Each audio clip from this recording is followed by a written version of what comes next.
स्मरणं सद्गुरुनाथ महाराज की गोपिका जीवन स्मरणं पार्वती पतये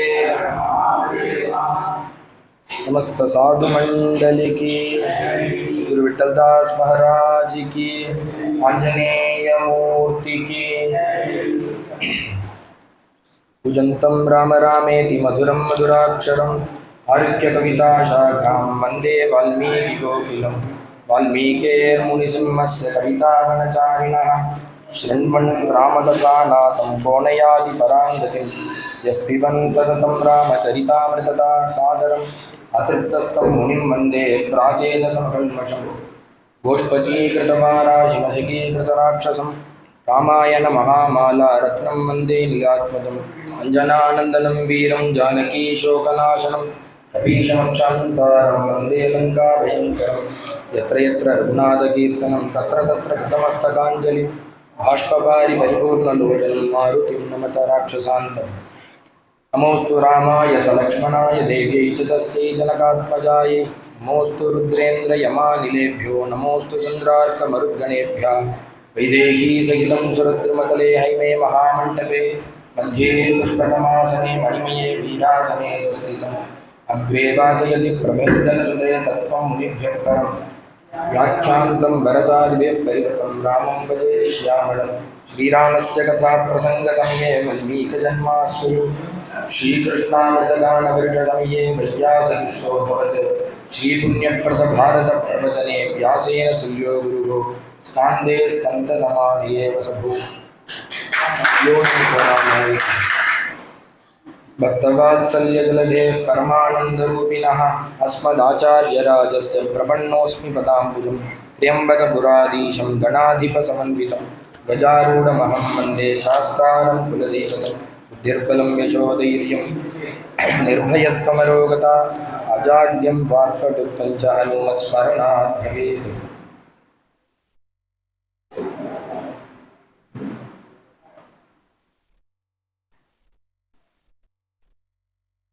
समुद्रं राघवो राजा शरण्यं गन्तुमर्हसि आत्मप्रशंसिनं द्रष्टुं विपरिधावकं सर्वत्रोत्सृष्टदण्डं च लोकं सत्कुरुते नरम्। सर्वेश्वरनाன भगवान ராமாவதாரம் பண்ணத வால்மீகி 7 காண்டங்களாக ராமாயணம்ங்கிற கிரந்தமாக ரச்சனை பண்ணியிருக்கார். पूर्व दिनத்தில் சுந்தரகாண்டம் தேவிக்கே க்ஷேமத்தை கொடுத்ததான ஒரு காண்டம் சுந்தரகாண்டம், ராமருக்கும் க்ஷேமத்தை கொடுத்ததான ஒரு காண்டம். தேவிய விட்ட ராமர் தவிச்சுட்டு இருக்கிற காலத்துல ஆஞ்சநேய சுவாமியை அனுப்ப அங்க போய் தேவியும் பார்த்துட்டு சத்ருக்கு ஒரு உபதேசத்தையும் பண்ணிட்டு சுவாமி கொடுத்த அந்த மோதிரத்தை அக்கறையில கொடுத்துட்டு இக்கரைக்கு வந்து கண்டேன் சீதைன்னு சொல்ல சுவாமி போருக்கு ஆயத்தமாகிறார். விபீஷன் சரணாகதி செய்ய வர அவருக்கு அங்கேயே அக்கறையில உள்ள லங்கா ராஜ்யத்தை இக்கரையில பட்டாபிஷேகம் செய்து வைக்க விபீஷனுக்கு பட்டாபிஷேகம் செஞ்சு வைக்கிறார். மேல யுத்தத்துக்கு கிளம்புற காலத்துல சுவாமி சரணாகதி சமயத்துல இந்த ஆஞ்சநேய சுவாமி வந்து இறங்குறார். திருஷ்டா சீதா கண்டேன் சீதைன்னு வந்து இறங்குறார். விபீஷண சரணாகதி காலத்துல அவன் சுக்ரீவன் என்ன சொல்றான், நான் இந்த இந்த சரணாகதியை ஏத்துக்க கூடாது, ஏன்னா அவன் அண்ணாவை விட்டுட்டு வந்தவன், அதனால அவனுடைய சரணாகதியை ஏத்துக்கூடாதுன்னு மறுக்க சுவாமி சொல்றார், அங்குல்யேன தான் ஹன்யானுங்கிற, ஏ சுக்ரீவா நீ உன்னுடைய சைன்யத்தை கொடுத்துருக்கங்கிற தைரியத்துல பேசுறியா? நீங்க யாருமே வேண்டாம், நீங்க எல்லாரும் எச்சானு தானவானு தேவானு கந்தர்வானு எல்லாரும் ஒரு பக்கம் இருங்கோ, நான் தனியாக இருந்து உங்க எல்லாரையும் வதம் பண்ணு.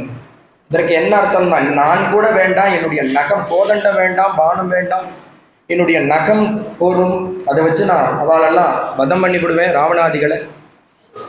அதற்கு என்ன அர்த்தம்னா பூர்வ சரித்திரம் ஞாபகம் வந்துடுது. பகவானுக்கு அவதாரம் நிருசிம்மாவதாரம் ஞாபகம் வர, நிருசிம்மாவதார காலத்தில் திருஷ்யத்தேன்னு சொல்ல தூண்லேருந்து வெளியில் வந்த பிரபு அந்த நரசிம்மனாக அவதாரம் பண்ணி பிரகலாத சுவாமிக்கு க்ஷேமத்தை கொடுத்தார். அதை நினைவு மூட்டினார். அது மட்டும் இல்லை, அந்த ஹிரண்யகசிபுவை சுவாமி வதம் பண்ணாரே அப்படின்னு கோட் பண்றார். எந்த ஹிரண்யகசிபுன்னு பார்த்தாதான் புரியும். ராவணன் திக்விஜயத்துக்கு போற காலத்துல சுதலம்ங்கிற லோகத்துல இருக்கான் மகாபலி. அவனும் அவனுடைய மனைவியும் இருக்கும்போது சுவாமி சேவை பண்ற. ஏன்னா அப்படி மனமுகர்ந்து ஒரு தானத்தை பண்ணதுனால அந்த சுவாமி அவனுக்கு கைங்கரியம் பண்ணிட்டு இருக்கார். திக்விஜயம் வர அந்த ராவணன் அந்த மகாபலி கிட்ட திக்விஜயத்துக்கு வந்தான். வந்த காலத்துல அவர் உள்ள காரியமாக இருக்காரு, இருங்கோன்னு சொல்ல வாசல்ல உட்கார்ந்துட்டு இருந்தான். உட்கார்ந்து இருக்கிற காலத்துல ஒரு காத்தே இல்லை அந்த இடத்துல, மூச்சு விடவே முடியல. உடனே என்னன்னு பார்த்தா அங்க ஒரு பெரிய மலை தெரியுது.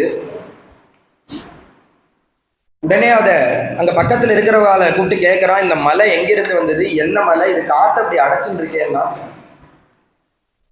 ஆமா, இது எங்களுக்குமே தொந்தரவா இருக்கு, நீங்க சத்த நகர்த்தி வைங்கோன்னா. பராக்கிரமசாலி.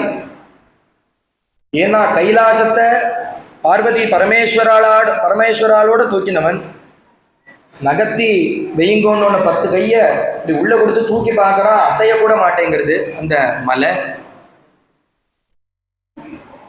ரொம்ப நேரம் ட்ரை பண்ணிவிட்டு கடைசியா வந்து கேட்கறா, இது என்ன வஸ்து, இது தங்க ரேக்கில் இருக்கே, இது என்ன வஸ்து அப்படின்னு கேட்க அங்க உள்ளவாள்லாம் சொன்னா, நீ மகாபலிய திக்விஜயம் பண்றது இருக்கட்டும், இது என்னன்னு தெரியுமா, முதல்ல அதை தெரிஞ்சுக்கோ. சுவாமி அந்த ஹிரண்யகசிபுவை அவன் கூட யுத்தம் பண்ற காலத்துல அவன் கூட கங்க யுத்தம் பண்ணினும் போது அந்த ஹிரண்யகசிபுவோட ஒரு பக்கத்து குண்டலம் கீழே வந்து விழுந்தது. அந்த ஒரு பக்கத்து குண்டலத்தை தான் நீ இவ்வளவு நேரம் அசைச்சுட்டு இருந்தேன். அப்ப எப்பேற்பட்ட பராக்கிரமசாலியா இருந்திருக்கணும் அந்த ஹிரண்யகசிபு. அவன் கூட கங்க யுத்தம் பண்ணி சுவாமி அவனை வதம் பண்ணாருன்னா அவர் எப்பேற்பட்ட பராக்கிரமசாலியா இருக்கணும். அந்த ராவணனே பயந்தானா இந்த ரூபத்தை பார்த்து, எப்பேற்பட்ட ரூபம்னு. ஆனா அது போல கோடி ராவணனுக்கு சமமான ரூபத்தை உடையவன் அந்த ஹிரண்யகசிபு. அவனையே சுவாமி வதம் பண்ணிவிட்டார். நீயெல்லாம் எம்மாத்திரம். அதனால அங்குல்யக்ரேன தான் ஹன்யானுங்கிறார் சுவாமி. அந்த பூர்வகத விற்த்தாந்தம் ஞாபகம் வந்து சொல்ல, யாருமே வேண்டாம் நானே வதம் பண்ணி விடுவேன்னு சொல்லி அந்த சுக்ரீவனுக்கு எடுத்து சொல்ல, உடனே அந்த போருக்கு ஆயத்தமாகிறா. அங்கேருந்து செய்தி வந்துடுது, கண்டேன் சீதைன்னு சுவாமி சொல்லிட்டு வந்து இறங்குறார்.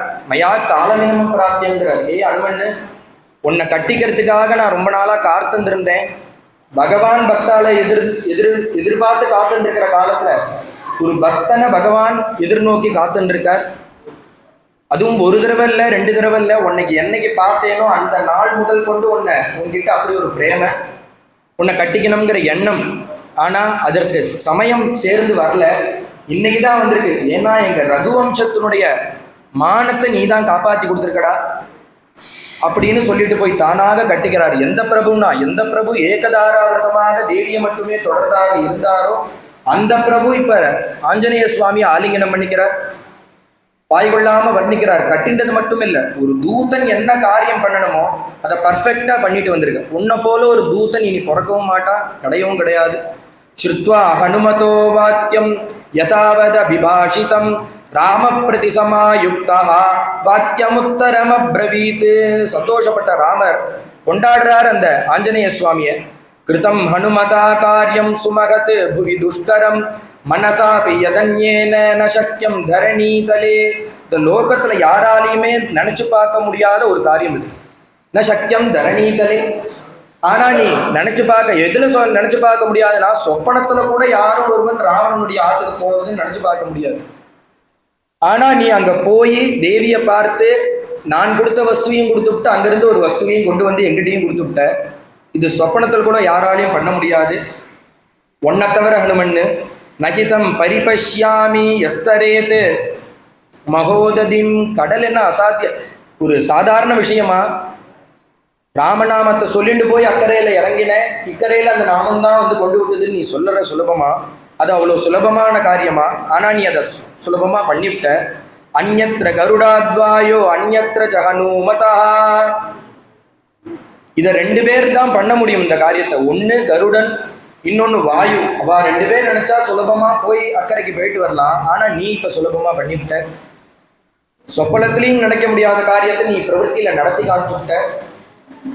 அது மட்டுமில்ல, அந்த ராவனுடைய புரிய முன்னாடியே வர்ணிக்கிற காலத்திலே தேவதைகள்லாம் நடுங்கக்கூடியதான ஒரு அரண்மனைங்கிற.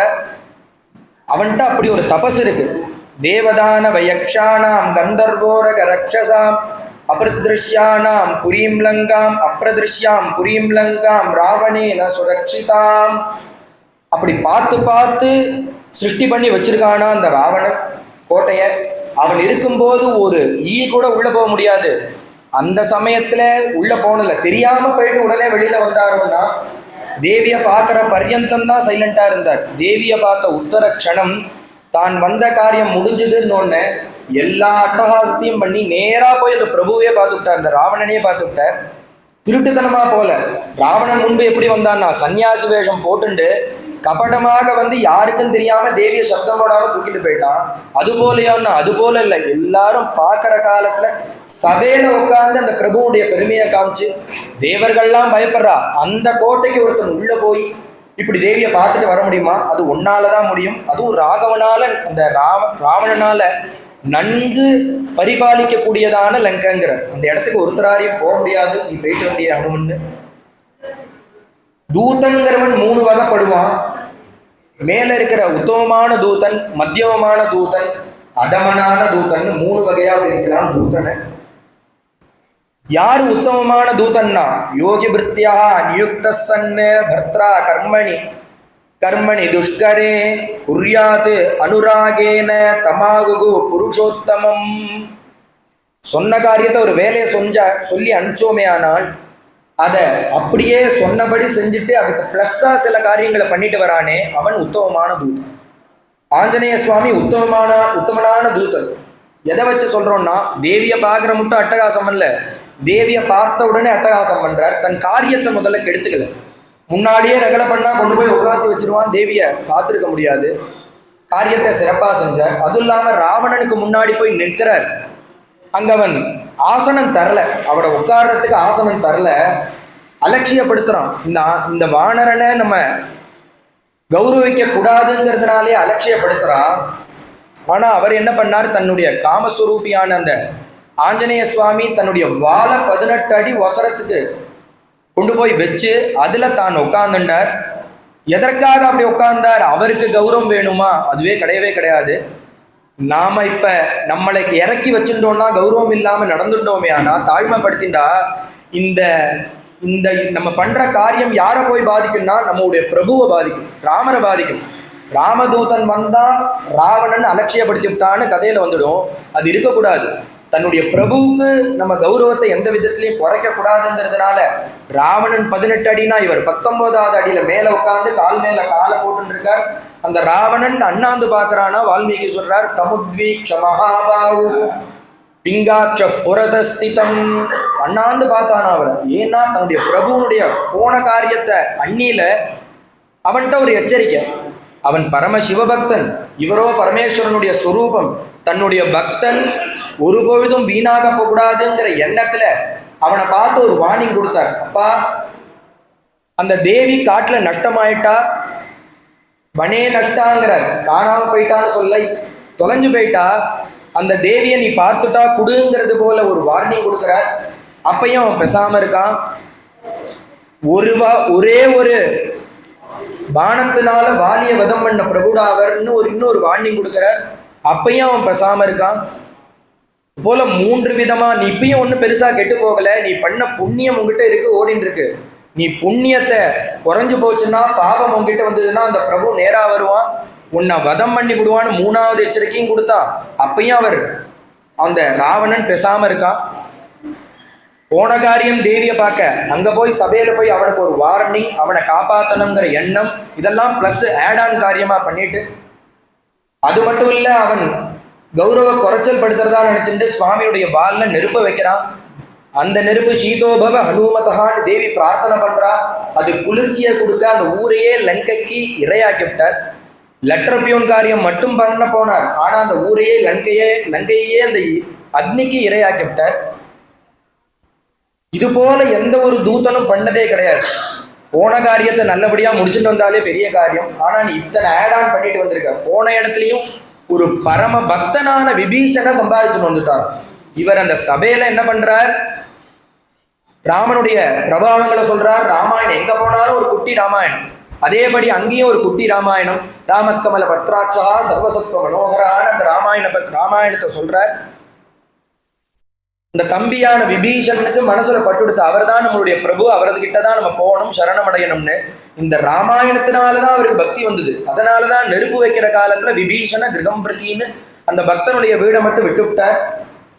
அந்த பக்தனை சம்பாதிச்சு கொடுத்தது இந்த தூதனான ஆஞ்சநேய சுவாமி.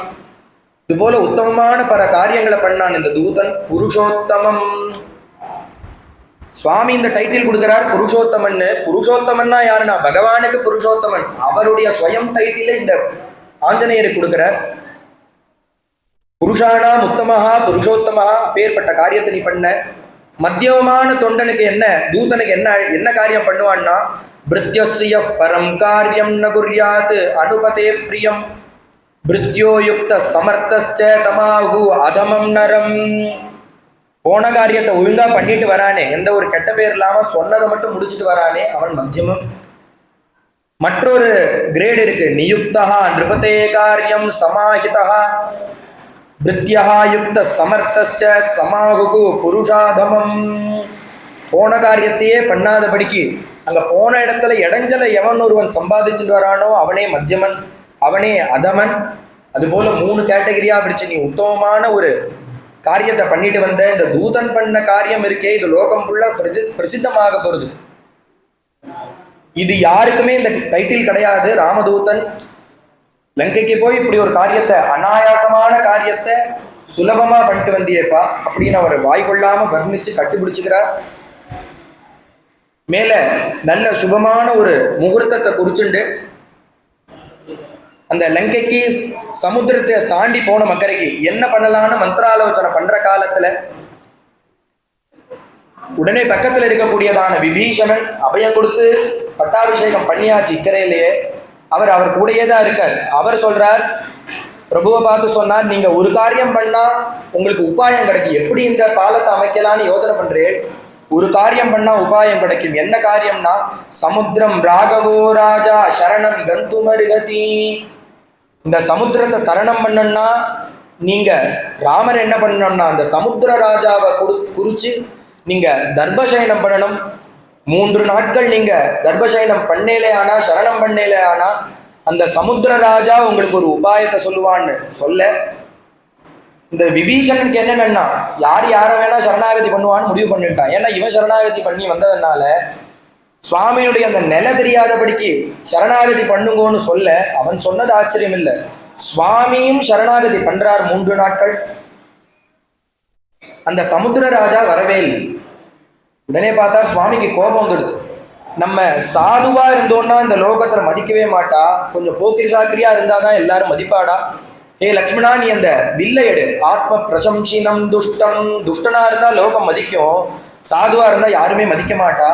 துஷ்டம் விபரிதாவகம் சர்வத்ரோ சிருஷ்ட தண்டஞ்ச. ஒரே ஒரு இதுக்கு தான் இந்த லோகம் கட்டுப்படும். தண்டத்தை எடுத்தோம்னா இந்த லோகம் கட்டுப்படும். லோகஹா சத் குருதே நரம். இதனால நீ சாபமானய சௌமித்ரே, ஹே லக்ஷ்மணா வில்லை எடு. நான் என்ன பண்ண போறேன்னா, ஷராம்ஷீர் விசேஷானாம் சமுத்திரம் சோஷயிஷ்யாமி பத்யாம்யாம் துப்ளவங்கமா. வில்லையும் அம்பியேடு ஒரு ஆக்னேயாஸ்திரம் போட்டு விடுறேன். போட்டேன்னா இந்த சமுத்திரத்தை அந்த ஆக்னேயாஸ்திரம் வத்த பண்ணிவிடும். பாலமே வேண்டாம். இந்த குரங்குகள்லாம் காத்து பறக்க, புழுதி பறக்க இக்கரையிலேருந்து அக்கறைக்கு ஓடியே போட்டும் இந்த வானர்கள்லாம். எடுறா அந்த வில்லையும் அம்பையும்னா வால்மீகி சொல்லும் போதே சொல்லியிருக்காரு. என்ன 16 குணங்கள். ஒரு குணம் என்னன்னா, கோபம் ஆகாரிய தீவிரம். சுவாமிக்கு கோபம் வந்ததுன்னா, கோபம் எப்பொழுதும் இருக்காது, ஆனா கோபம் வந்ததுன்னா ஆகாரிய தீவிரம்ங்கிற, அதை வேணுங்கிற காலத்தை சுவாமி அந்த கோபத்தை இழுத்துப்பார். அந்த கோபம் வந்ததுன்னா எப்படி இருக்கும்னா, கஸ்ய பிப்யதி தேவாச்சங்கிற, தேவர்களே கண்டு நடுங்கக்கூடியதான ஒரு கோபமா இருக்கும். அப்படி சுவாமி கோபப்பட சமுத்திரராஜா வந்து சரணம் பண்றான். திருப்புல்லானி க்ஷேத்திரத்துல வந்து சரணம் பண்ண, என்ன ஏண்டா நீ 3 நாளா வரல, நான் உனக்கு சரணாகதி பண்றேன், நீ 3 நாள் ஆச்சு எட்டி கூட பார்க்கலையே, என்ன காரணம்னு கேட்டார். உடனே அவர் சொன்னார், நீங்க சரணாகதி பண்ற காலத்துல நான் வந்தேனே, ஆனால் அந்த சரணாகதியை நான் ஏத்துந்ததா அர்த்தம். நீங்களாவது எனக்கு சரணாகதி பண்றதாவது, நான் தான் உங்களுக்கு சரணாகதி பண்ணணும். ஏன்னா சர்வேஸ்வரன் நீங்க தான், எங்களை சிருஷ்டி பண்ணதே நீங்க தானே. இப்ப வேணா நீங்க தசரத குமாராளா இருக்கலாம், ஆனா எங்களுக்கெல்லாம் ஒரு அதிகாரி நீங்க தான், தலைவன் நீங்க தான், இந்த சர்வேஸ்வரன் நீங்க தான். அப்படி இருக்கும்போது நீங்க வந்து என்ன சரணாகதி பண்ணலாமா, நான் தான் உங்களை சரணாகதி பண்ணும், என்னுடைய சரணாகதியை நீங்க ஏத்துக்கணும்னு அந்த சமுத்திர ராஜா வந்து சரணாகதி பண்ண ஒரு உபாயம் சொல்றார். நீங்க ஒரு காரியம் பண்ணலையானா இந்த சமுத்திரராஜா பயந்து சரணாகதியை ஏத்துக்காம இப்படி வந்து நமஸ்காரம் பண்றார். இதுதான் அடுத்த வர கிருஷ்ணாவதாரத்துல சுவாமி கிருஷ்ணனாக அவதாரம் பண்றார். ஜெயில்ல பிறந்துட்டார். கம்சாத் பீதா சுச்சிஷ்மிதா அந்த ஜெயிலேருந்து கொண்டு போகணும். அந்த நந்தகோபருக்கு பயமா இருக்கு, தேவேக்கும் பயமா இருக்கு, இந்த குழந்தைய உடனே கொண்டு போய் விட்டுடணுமே. கம்சாது பீதா அவன் எப்ப பார்த்தாலும் அந்த குழந்தைய வதம் பண்ணிட்டே இருக்கான். 7 குழந்தைகளோட உயிர் எடுத்து இந்த குழந்தையாவது காப்பாற்றணும்னு நினைக்கிற காலத்துல உடனே அந்த பிரபு கிருஷ்ணர் சொல்றார், நீங்க என்னை தொட்டேன்னா உங்க விலங்கெல்லாம் போயிடும், நீங்க என்ன தொடுங்கோன்னு சொல்ல தொடரார். விலங்கெல்லாம் அவுறது. 5000 படர்கள் நிற்கிறான். கண்ணு முழிச்சபடி இருக்கு. சுவிட்ச் ஆஃப் பண்ணி விட்டார் பகவான். அந்த குழந்தைய ஒரு கூடையில எடுத்து வச்சுட்டு கிளம்புறார் கோகுலத்துக்கு. அவதாரயமாம் நாராயண தீர்த்தர் சொல்றாரு, அவதாரயமாம் கோகுலம் தரிகிமாம் கோகுலம் நயா. அம்மா அப்பா என்னை கொண்டு போய் நீங்க கோகுலத்துல விட்டு விடுங்கோ, அங்க யசோதை அம்மா இருக்கா, நந்தகோபர் இருக்கா, அங்க கொண்டு போய் என்ன விட்டுட்டேன்னா போரும்னு சொல்லி சுவாமி சொல்ல, சுவாமியினுடைய வாக்கின்படி அந்த குழந்தைய எடுத்து ஒரு பட்டை கீழே போட்டுட்டு அந்த குழந்தைய எடுத்து வச்சுட்டு வசுதேவர் அந்த ஜெயில கடந்து அக்கறைக்கு போறார். போற வழியில பார்த்தா நதியான யமுனை இருக்கு. எப்படிடா மழையோ கொட்டுறது, எப்படிடா காட்டாத்து வெள்ளம் போல இருக்கு, எப்படி இந்த யமுனையை கடந்து அக்கறைக்கு போவோம்னு நினைக்கிற காலத்துல பார்த்தா அந்த மார்கந்ததோ சிந்துரிவ ஸ்ரீயப்பதே சுகாச்சாரியால் சொல்ற, எப்படி அந்த யமுனை வழி விட்டுதுன்னா சுவாமி வந்து நிற்கிறார். அந்த வசுதேவன் மார்கந்ததா சிந்துரிவ ஸ்ரீயப்பதே உழுதி பறக்கிறது. நடுப்புற பார்த்தா ஆட்டோமேட்டிக்கா ஒரு பாதை உருவாருது. ஏன் அந்த யமுனை வழி விட்டுதுன்னா இவர் தான் பூர்வ அவதாரத்துல ராமாவதாரம் பண்ணார். ராமாவதாரம் பண்ணின காலத்துல தர்பசயனம் பண்ணினார் சுவாமி. அப்ப நம்ம ஆத்துக்காரா நதிகள் எல்லாம் பத்திரிகளாகவும் சமுத்திரத்தெல்லாம் அவருடைய ஆத்துக்காராலும் வர்ணிக்கிறார். அந்த ராமாவதார காலத்துல நம்மளுடைய ஆத்துக்காரர்ல கரங்கடிக்கின மூர்த்தி இவர், கலங்கடிச்சவர் இவர். நம்ம ஆத்துக்காரரே இவரை சரணாகதி பண்ணியிருக்கார் ராமாவதார காலத்துல, தர்பசயன காலத்துல. அப்படி இருக்கும்போது நம்மெல்லாம் எம்மாத்திரம், அந்த பிரபுதான் இப்ப கிருஷ்ணனாக அவதாரம் பண்ணியிருக்கான். அவருக்கு போய் நம்ம வழிவிடாம இருந்தா நம்ம ஆத்துக்காரருக்கு ஆன கதி தான் நம்மளுக்கு ஆகும். அதனால பார்த்துட்டு அந்த யமுனை மார்கந்ததோ சிந்துரிவ ஸ்ரீயப்பதே வழி விட்டுதான் அந்த ஆதிசேஷன் கொடை பிடிக்க சுவாமி அக்கறைக்கு சேஃபா போய் அந்த குழந்தைய சேர்த்து விட்டார் அந்த வசுதேவர். இந்த சமுத்திரராஜா வந்து சரணம் பண்ணி ஒரு உபாயம் சொல்ல, உங்களுடைய சைன்யத்துல வானர சைன்யத்துல நரல்னு ஒரு குரங்கு இருக்கு. அந்த குரங்கு தொட்டா எந்த வஸ்துவாக இருந்தாலும் மிதக்கும். அதனால நீங்க அந்த குரங்க தொட சொல்லி அடியிலேந்து பாலம் எழுப்புறது ரொம்ப கஷ்டம். மேலால பாலத்தை போட்டு அது ஸ்திரமாக இருக்கிற காலத்துல நீங்க மேல போறதுதான் உச்சிதம். சமயமும் இல்லை. நீங்க இதன் வழி பண்ணினேலையானா உங்களுக்கு பாலம் அமைக்கிறது சுலபம், நீங்க அக்கறைக்கு போலாம்னு சொல்லி ஒரு உபாயத்தை சொல்ல, என்ன அந்த நலன் கையில என்ன இருக்குன்னா அதற்கு ஒரு பூர்வ விற்த்தாந்தம். அந்த நலன் இவாள்லாம் ராமாவதாரத்தின் பொருட்டு ராவண பதார்த்தத்தின் பொருட்டு முன்பே அவதாரம் பண்ணிவிட்டா.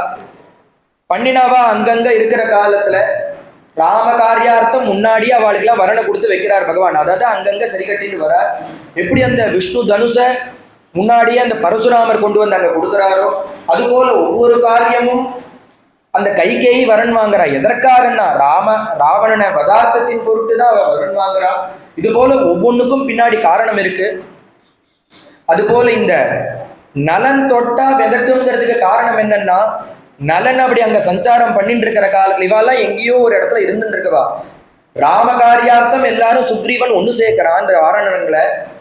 இருக்கிற காலத்துல ஒரு ஒரு சமயம் ஒரு ரிஷி பூஜை பண்ற காலத்துல சாலக்கிராம பூஜை, அதை எட்டி இருந்து பார்த்தது குரங்கு சபலம். அதை பார்த்தோன்னு நாகப்பழத்தை போல இருக்காம அது. அவர் அசந்த நேரமா பார்த்து அந்த சால கிராமத்தை எடுத்து வாயில போட்டு இவர் கஷ்டப்பட்டு உபவாசம் இருந்து யாத்திரை போய் எடுத்துன்னு வந்த சால கிராமத்தை இந்த குரங்கு பட்டுன்னு வாயில போட்டு என்ன பண்ணலான்னு பார்த்தார். உடனே அது சால கிராமம்னு கத்தினார். அது உடனே துப்பி விடுது கங்கையில. துப்பின உடனே அவர் ஒரு ரிஷியா இருக்கிறதுனால தபஸ் இருக்கு. உடனே அது அந்த குரங்குக்கு ஒரு வரணை கொடுத்தார். துப்பின அந்த சால கிராமம் முதக்கட்டும்னார். இந்த குரங்கு கைப்பட்டு கையில துப்பினது கீழே அந்த ஜலத்துல போட்டு விடுது. இந்த குரங்கு கைப்பட்ட வஸ்துக்கள் எல்லாமே மிதக்கட்டும்னு முன்னையே அவர் ஒரு சாபத்தை ஒரு வரணை கொடுத்திருக்கார். பட்டுன்னு போனார். அந்த சால கிராமத்தை எடுத்தார், தன்னுடைய பூஜையில வச்சு விட்டார். இது பூர்வ விற்த்தாந்தம். இதை சொல்றான், அந்த நலன்கிற அந்த குரங்கு தொட்டால் எல்லாம் மிதக்கும். அது அவன் வரன் வாங்கி வந்திருக்கிறது. அதனாலதான் ராமசேது நலசேதுங்கிறான் சுவாமி. அதன்படியே இந்த நலனுடைய கையினால தொட்டு தொட்டு எல்லா வானரங்களும் கொடுக்க எத்தனை நாள்லன்னா 5 நாட்கள்ல அந்த பாலத்தை அனுப்பிச்சு விட்டா. லங்கைக்கு வந்து சேர, லங்கைக்கு வந்து சைன்யங்களோட ராமர் வந்து இறங்கிட்டார். இறங்கினா அந்த ராவணன் பார்க்கறான், கூட்டமா தெரியுது. பார்த்தா ராமர் வந்துட்டாருங்கிறது தெரிஞ்சிடுது. தூத அனுப்புறான். அங்கேருந்து யாரையாவது ஒருத்தரை விட்டு வந்திருக்கிறது யாரு, அவளுடைய பலாபலம் என்ன, எத்தனை சைன்யங்கள், அதுல யாரு பராக்கிரமசாலி, எல்லாத்தையும் பார்த்துட்டு வான்னு இந்த சுகச்சாரணனை அனுப்ப. அவனும் மாறுவேஷத்துல சுவாமி சந்நிதிக்கு வர, மாறுவேஷம் போட்டுன்னு வந்தோடனே சுவாமி கண்டுபிடிச்சு விடுறார். எத்தனை வாரணங்கள் இருக்கு, அதனுடைய பலாபலம் என்னன்னு சோதிக்கிறதுக்காக கிளி ரூபத்தை எடுத்துன்னு வரான். ராவணன் கணக்கு கேட்டிருக்கான். அதனால வந்து சோதிக்கிறது எல்லாத்தையும் பார்த்துட்டு வந்தான். விபீஷன் கண்டுபிடிச்சு விட்டான். என்னன்னா இவ சுகசாரனால் வேஷம் போட்டுன்னு வந்திருக்கான்னு.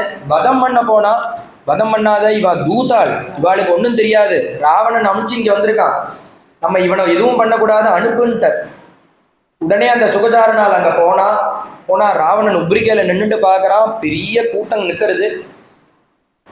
அங்கேருந்து பார்க்கறான். ஒவ்வொருத்தரையா கேட்கலாம். என்ன அவளுடைய பலாபலத்தை, ஒவ்வொருத்தருடைய பலாபலத்தை கேட்டு தெரிஞ்சுக்கிறான். விதியைவ சாகரங்கிறார். 2வது ஒரு சமுத்திரம் தோன்றினது போல இருக்கு அந்த கூட்டம். சொல்றா, ஒவ்வொருத்தருடைய பலத்தை சொல்லிட்டு வரான். ராமர் லக்ஷ்மணன் சொல்லிட்டு வர, ஹனுமான பார்த்து கேட்கிறான். கிட்டு அந்த ராமரை பத்தி சொல்ல, ராமர் பலம் பொருந்தியவர். பக்கத்துல நிற்கிறது யாருன்னா லட்சுமண சுவாமி. தங்க ரேகையில ஒருத்தர் நிற்கிறாரே, அவர் லட்சுமண சுவாமி. கோதண்டபாணியா நிற்கிறது ராமர். இங்க கீழே குட்டியா பூனைக்குட்டி மாதிரி ஒருத்தர் இருக்காரே, அது யாருன்னு கேட்கிறான். அவரை பத்தி நீ மறக்கலாமா? உன்னுடைய ஊருக்கு வந்துட்டு போனாரே அந்த மகாபுருஷன் நீ என்னைக்குமே மறக்க கூடாது. மறக்க முடியுமான காரியத்தை அவர் பண்ணியிருக்கார். லங்கையே அக்னிக்கு இரையாக்கினாரே, அந்த ஒரே ஒரு வானரன் தான் அவர் கீழே நிற்கிறார். என்ன இங்க வரும்போது அவ்வளோ ஒரு அட்டகாசம் பண்ணி தந்த குரங்கு, அங்க போனோன்னு இப்படி ஒரு பவ்யமா ஒரு ஸ்வரூபத்துல இருக்கேன்னா, அந்த சந்நிதியில அவர் அப்படிதான் இருப்பார். சத்ருபட்சத்துக்கு வந்தா அவர் பராக்கிரமத்தை காண்பார். யத்ரோபராமத்ரமம் வேதாச்ச வேத வேத விதாம்பரா. ராமரை பற்றி சொல்ற காலத்துல அந்த சுகசாரணன் சொல்றான், அவருக்கு பிரம்மாஸ்திரங்கள்லாம் தெரியுங்கிறான். ராமரை விசாரிச்சேன், அவருக்கு எல்லா அஸ்திர சஸ்திரமும் தெரியும், பிரம்மாஸ்திர பிரயோகமும் பண்ண தெரியும்னா இவனுக்கு பீதி ஆயிடுத்து. ஏன்னா இவனுக்கு பிரம்மாவனுடைய வரம் என்னன்னா, பிரம்மாஸ்திரத்தினால மட்டுமே இந்த ராவணனுக்கு வதம். அதை நினைச்சா நம்ம அழிக்கக்கூடியதான பிரபு வந்துட்டார்னு மனசுல சிந்தனை பண்ணிட்டு, லக்ஷ்மணன் ச மகாபலஹா, பக்கத்துல மகாபலங்கிரமசாரி ராமரை காட்டிலும் ஒரு பலம் பொருந்தவர் யாருன்னா அந்த லக்ஷ்மண சுவாமி. அவர் இருக்கார் கூட. உடனே அவர் சொன்னார், ஒவ்வொருத்தரையா சொல்லிட்டு வர்றார். ஹனுமானிதி வித்யாதா லங்கிதோ ஏன சாகரா, சாகரத்தை தாண்டிவர் பகாம். ஏதாவது ஒன்று கொடுத்து அங்க இருக்கிறவாள் நம்ம பக்கம் இழுத்துக்கலாமா, அவளுக்கு ஏதாவது ஒரு கிஃப்டை கொடுத்து ஏமாத்தி இந்த பக்கம் அழிச்சுக்கலாமான்னார்.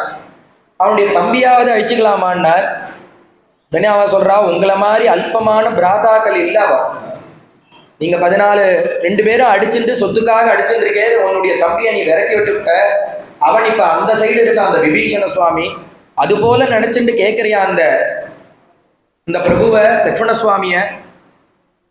அவர் எப்படின்னா அனுகச்சந்தி பிராத்துஸ்தம் பாலையன்னு பிராத்தரம் வனேங்கிற அந்த பிரபுவை காப்பாற்றுறதுக்காகவே சுமித்ர பெத்த தெய்வம்டா அது. அந்த தெய்வத்தை உன்னால விலை கொடுத்து வாங்க முடியாது. பிராத்தரன் பிளானையன்மனே, அது மட்டும் இல்ல அந்த குழந்தை இருக்கானே பிராதா பிராணசம பிரியகான ராமருக்கு பிராணனை காட்டிலும் ஒரு பிரியம் உண்டுன்னா அந்த பிரபுடா. ராமருக்கு வெளியில சஞ்சாரம் பண்ணக்கூடியதான பிராணனுடையவன் அந்த லக்ஷ்மணன். பகிப்பிராண இவாச்சரா, அந்த பிரபுவை ஒரு காலம் உன்னால விலை கொடுத்து வாங்க முடியாது. நீ கேட்கறதே முதல்ல அல்ப புத்திய முதல்ல விடுன்னா. அவ ரெண்டு பேரும் பேசிக்கிறாள். என்ன பேசிக்கிறான்னா, ராமரும் லட்சுமணன் ஏதோ சுசும் பேசிட்டே இருக்கா. என்ன பேசிக்கிறான்னா, அவ சொன்னா சுகசாரன் பார்த்தா இந்த ராவணனுக்கு பீதி வந்துடுத்துங்கிறது தெரியறது. உடனே அவன் இன்னும் கொஞ்சம் பீதியை ஏற்படுத்துவோங்கிறதுனால சொன்னான். அவ ரெண்டு பேருக்குள்ள ஒரு சண்டை. இவனோ பாக்குறதுல இருந்து உப்ரிக்கல, இவன் பாக்குற பக்கத்துல இருந்துதான் அந்த சுகசாரனும் பாக்குறான். மூளையே இல்லாம அவன்கிட்ட போய் கேட்கறான், அங்க என்ன நடக்கிறதுன்னு கேட்கறான். இவனும் பீதியை கிளப்பி விடுவோங்கிறதுக்காக அவ ரெண்டு பேருக்குள்ள ஒரு பேச்சுவார்த்தை, சண்டை. என்ன சண்டைன்னா, லட்சுமண சுவாமி சொல்றார், அண்ணா நீங்க அப்படி சத்த ஓய்வு எடுத்துக்கோங்க, களைப்பாருங்கோ, நான் பார்த்துக்கிறேன் அந்த 10 தலை பூச்சியான ராவணனை. நீங்க எதுவுமே பண்ணக்கூடாது, ஓரமா நின்று வேடிக்கை மட்டும்தான் பார்க்கணும். உடனே ராமர் சொல்றார், ஹே லக்ஷ்மணா, நம்ம ரெண்டு பேரும் சேர்ந்து தானடா எல்லாம் பண்ணிட்டு இருக்கோம், இப்பயும் இந்த வதத்தையும் சேர்ந்து பண்ணுவோம், நீ என் கூட நில்லுடாங்கிறார். இல்லைன்னா உங்களுக்கு கை காலெல்லாம் கலப்பா இருக்கு, நீங்க வேடிக்கை பாருங்க, அந்த பயல என்ன பண்றேன் பாருங்கன்னு அவன் அதத்தினது போல பேசுறான். அண்ணாவை அடக்கி பேசுறார் அந்த லட்சுமண சுவாமி. ராமர் நான் தான் பண்ணுவேங்கிறார். இல்லை எல்லாரும் சேர்ந்து பண்ணி விடலான்னு அவளுக்குள்ள ஒரு சர்ச்சை, விவாதம் நடக்கிறது. என்ன விவாதம்னா, ராவணனை யாரு வதம் பண்ணலாங்கிற விவாதம் அங்க போயிட்டு இருக்குன்னா. கேட்டா ராவணன் பீதி ஆயிடுத்து. ஏன்னா லாவனோ ரோக்க ராவணா லோகம் முழுக்க பயந்துட்டு இருக்கு. அதை 2 பேர் நான் ஒருத்த வந்து வதம் பண்ணுவேன்னு பேசிட்டு இருக்காங்கன்னா எப்பேற்பட்ட பராக்கிரமசாலிகளா இருக்கணும் அப்படின்னு மனசுல நினைச்சுட்டு இருக்கா. பக்கத்துல ஒருத்தன் நிக்கிறானே, அவனை எங்கேயோ பார்த்தது போல இருக்கேன்னா, உங்களுக்கு அவனை பார்த்தா தெரியலையா? அவன் தான் உங்களுடைய கூட பிறந்த சகோதரன் விபீஷணன். அவன் சத்ருபட்சத்துல சேர்ந்தாச்சு. அவனை பார்த்தா எனக்கு அவன் ஒத்தையா இருக்கிறது போல தெரியலையே, ஒரு கணத்தோட நிக்கிறது போல இல்லை அவன் காட்சி தரா. ரக்ஷோகண பரிக்ஷிப்தா ராஜாகி. அவன் கண்ணில் பார்க்கும் போதே அவன் பல ஆயிரம் பேரோட ராட்சசாலோட நிக்கிறது போல எனக்கு தெரியறது. எதனாலன்னா, அதுவும் ராஜாவை போல தோற்றத்தோட நிற்கிறான். நானும் இங்கேருந்து அவனை கட்டின வேஷ்டியோட விரட்டி விட்டேன். சதுர்பிஸ்ஸக ராட்சசைகின்னு இங்கேருந்து ஆகாசத்துக்கு போனவன் ராமனை சரணம் பண்ணா. இது தெரியும், அவன் கையில ஒண்ணுமே கிடையாது. பரித்தியக்தா மயாலங்கா மித்ராணிச்ச தனானிச்ச அப்படின்னு சொல்லிதான் போயிருக்கான். இங்கேருந்து ராமர்கிட்ட சொல்லும் போது எல்லாத்தையும் விட்டுட்டு வந்தேன் இருக்கான். அப்படி இருக்கிற அவனை பார்த்தா ராஜாவுடைய கலை தெரியறது. அதுவும் இல்ல, அவன் கூட 4 பேர் தான் போனான்னு இருக்கு. இவன் பார்த்தா சபையிலேருந்து 4 பேர் கிளம்பினா, இப்ப 1000 பேர் புடை சூழ நிக்கிறானே. எப்படி நிக்கிறான் அவனுக்கு எப்படி இந்த 1000 பேர் கிடைச்சான்னா, அவன் அங்க அப்படி இல்லை, உங்க கண்ணில் தான் கோளாறுன்னா. ஏன்னா அவன் தனியா நிற்கிறான், இல்லை 4 பேரோட நிற்கிறான், அதுதான் சத்தியம். உங்களுக்கு ஏன் இப்படி தோணித்துன்னா, அவன் கிளம்பும் போது அங்க லங்கா ராஜ்யஸ்ரீயும் அவரை விட்டு கிளம்பிடுத்து. அது மட்டும் இல்ல, அவன் ராமா சரணம்னு வந்து நமஸ்காரம் பண்ண உத்தரக்ஷணம் ராமர் என்ன பண்ணார், அபயம் கொடுத்தார். 2 தடவை நமஸ்காரம் பண்ணா, நான் அதுக்கு பாத்திரமானு கேட்டா திருப்பி அபயம் கொடுத்தார். 3வது தடவை நமஸ்காரம் பண்ணா சபதம் எடுத்தார், என் தம்பிகள் மேல ஆணை பிடிக்க சொல்றேன், நான் உனக்கு லங்க ராஜ்யத்தை உனக்கு கொடுப்பேன்டா, என் தம்பிகள் மேல சத்தியம்னு சொன்னார். கடைசியா பார்த்தார் 10 தலை பூச்சி ராவணனை அப்புறமா வதம் பண்ணிக்கலாம், அந்த பட்டாபிஷேகத்தை இக்கரையிலேயே பண்ணுன்னு அங்கேயே அந்த பிரபு அந்த பட்டாபிஷேகத்தை பண்ணி வச்சுட்டார். இப்ப இந்த லங்கா ராஜ்யஸ்ரீ அவர் இடத்துல தான் இருக்கு. அதனாலதான் ராஜாகின்னு அவர் பிரகாசிக்கிறார். ஏண்டாப்பா ராஜா நான் தானேன்னா, நீங்க தான் ராஜா. பட்டா மாத்தி 5 நாள் ஆயிடுச்சு. முன்னே அவருக்கு பட்டாபிஷேகம் பண்ணி வச்சாச்சு. லக்ஷ்மண சுவாமி கையால லக்ஷ்மணோ லக்ஷ்மி சம்பன்னஹான்னு பண்ணி வச்சதுனால அந்த ராஜ்யஸ்ரீயோட அவர் பிரகாசிக்கிறார். உங்க கண்ணுக்கு 1000 பேர் இருப்பது போல தெரிகிறது. ஸ்ரீமதா ராஜராஜ்யேன லங்காயாம் அபிஷேஷிதா. லக்ஷ்மண சுவாமி கையால பண்ணிவிட்டார். அவர் ஜெயஸ்ரீயோட அங்க பிரகாசிச்சுருக்கார். அப்படின்னு அங்க இருக்கிறவாளுடைய பலாபலத்தை பத்தி சொல்ல, முதல் நாள் யுத்தம் துவந்த யுத்தம் அபாரமான யுத்தத்தை தொடங்கினா முதல்ல யார் வந்தான்னா இந்திரஜித் வரானா. உடனே இந்திரஜித் வந்து யுத்தத்துக்கு வர பார்த்தா இவா யுத்தம் பண்றதை பார்த்து முதல்ல எடுத்தோன்னு இவா பராக்கிரமசாலிகள்ங்கிறது தெரியறது. உடனே அபிமந்திரணம் பண்ணி நாகபாசத்தை பிரயோகம் பண்றான். எதற்குமே அடங்கலன்னு நாகபாசம். சுவாமி அதற்கெல்லாம் கட்டுப்பட்டது போல நடிக்க அந்த நாகபாசம் வந்து சுவாமியும் லக்ஷ்மண சுவாமியும் தாக்கி விடுறது. பேச்சு மூச்சு இல்லை, அவ கீழே விழுந்துட்டா, சுவாசமே இல்லாம இருக்கா. உடனே பார்த்தான் பத்தௌது ஷரபந்தேன தாவுகோ ரணமூர்தனி கீழே விழுந்துட்டா. அவளை பார்த்து பக்கத்துல இருக்கிற சைன்யங்கள்லாம் அழறது, வானர்கள்லாம் அழறா. இப்படி இருக்கிற அந்த ஸ்திதிய அவன் பார்த்தான். இத தேவி கிட்ட போய் இது மாயாமானவகனா அவன் பண்ணியிருக்கான். இந்திரஜித்து பண்ண காரியத்தை தேவி கிட்ட போய் சொல்றா. ஊச்சுகு லக்ஷ்மீனினோ யாம் ஏமாம் புத்ரின்யா வித்வேதிச்ச தேஜ்யதே தேஜ்யசவே இதேராமே ஞானினோ நிருதவாதினா. இதை என்ன பண்ணா, விபீஷணனுடைய புத்ரி திரிஜடன்னு ஒருத்தி இருக்கா, அவள்கிட்ட சொல்லி தேவிய ஒரு புஷ்பக விமானத்துல அழிச்சுன்னு வந்து ராமனும் லட்சுமணாலும் கீழே இருக்கிற கோலத்தை காமிச்சிட்டு கூட்டிட்டு போயிட்டான். தேவியா கண்ணில் ஜலம் ஆறாக ஓட அழறா. அப்படி தேவிய சமாதானப்படுத்துறாளா திரிஜட நல்லவள், விபீஷண சுவாமியோட புத்திரி. அவள் சொல்றார், கவலைப்படாதீங்கோ, உங்களுடைய பிரபு காலம் ஆகலை, லக்ஷ்மண சுவாமிக்கு ஒன்றும் ஹானி இல்லை. தேவி என்ன சொல்லி அழுதான்னா, மகான்களை நான் சாயமும் பிராத்தமும் நமஸ்காரம் பண்ணேனே, இந்த மகான்களுடைய வாக்கு பொய்யா போயிடுத்தே. நான் கல்யாணமாய் அந்த சுவாமியை கைப்பிடிச்ச காலத்துல நமஸ்காரம் பண்ண நேரத்துல அங்க இருக்கக்கூடிய ரிஷிகணங்கள், காட்டுக்கு வந்த போது ரிஷிகணங்கள் எல்லாரும் என்ன ஒரு எனக்கு வாக்கு கொடுத்தா அப்படின்னா, இந்த பிரபுவோட நீ ரொம்ப நாள் சௌக்கியமா இருக்க போற, பல யஜ்யங்களை நீ பண்ண போற, அது மட்டும் இல்ல உங்களுக்கு மணியாக 2 குழந்தைகள் பிறக்க போறான்னு அந்த ரிஷிகள்லாம் அன்னைக்கு வாக்கு கொடுத்தாலே, அந்த ரிஷிகளுடைய வாக்கெல்லாம் இப்ப பொய்யாகும்படியுமா ராமரும் லட்சுமணாலும் காலம் ஆயிட்டாலே. ஞானினோ ஒன்று தவாதினா, அந்த ரிஷிகளுடைய வாக்கெல்லாம் பொய்யா போயிடுத்தே, அவ சொன்ன வாக்கு சத்தியம் இல்லாம ஆயிடுத்தே. தேவி அழறா. சமாதானப்படுத்தின திரிஜட அது சத்தியம் இல்லை. ஏன்னா இப்ப நம்ம வந்திருக்கிறது ஒரு ராமனுடைய தபசுனால உண்டானதான ஒரு புஷ்பக விமானம். இந்த புஷ்பக விமானம் எப்படின்னா, ஒரு ஆசௌச்சம் இருந்ததுன்னா இந்த புஷ்பக விமானம் தாங்காது யாரையுமே. இதம் விமானம் வைதேகி புஷ்பகம் நாம நாமதா திவ்யம் துவாம் தாரயேன்னைவம் யஜ்யதோ கணநீவிதோ கணஜீவிதோ. அப்படி ஆசௌச்சம் இருந்திருந்ததுன்னா உத்தரக்ஷணம் நீங்க கீழே விழுந்திருப்பே. உங்களுக்கு ராமரும் லக்ஷ்மணும் போயிருந்தா உங்களுக்கு ஆசௌச்சம் இருந்தா நீங்க கீழே விழுந்திருப்பேன். இப்ப நீங்க இந்த விமானத்துல ஸ்திரமா இருக்கேன். அதுலேருந்தே என்ன தெரியறதுன்னா, உங்களுக்கு ஆசௌச்சம் இல்லாததுனாலேயே, விமானம் தாங்கிறதுனாலேயே பிரபுவுக்கும் அந்த லக்ஷ்மண சுவாமிக்கும் எந்த விதமான ஜீவனுக்கு ஹானியும் ஏற்படலை. அது இந்த விமானம் சொல்றது உங்களுக்கு. அதனால கவலைப்படாதீங்கன்னு சொல்ல திருப்பி இருக்கிற இடத்துக்கே போயிட்டா, அசோகவனத்துக்கே. ஆனா அவ மூர்ச்சையா இருக்கா. உடனே கருடன் வந்தாராம். இந்த செய்தி அவருக்கு காதுல விழுறது. கருடன் வர, சுவாமி இப்படி அடிபட்டு கடக்காரன்னு உத்தரக்ஷணம் கருடன் கிளம்பி வர, எல்லாமே அவதாரத்தை உத்தேசம் பண்ணி எல்லாம் முன்னாடியே பேசி வச்சுட்டதாக.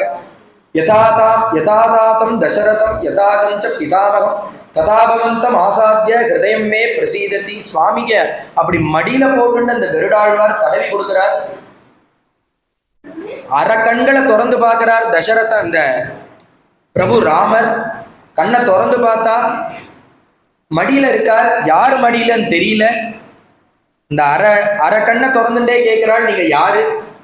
நீங்க தடவி கொடுக்கறத பார்த்தா என்னுடைய அப்பா தசரதர் போல இருக்கே. அடுத்தது பார்த்தா என் தாத்தாவை போல மடியில ஹிதமா போட்டுட்டு நீங்க எனக்கு தடவி கொடுக்குறீங்களே.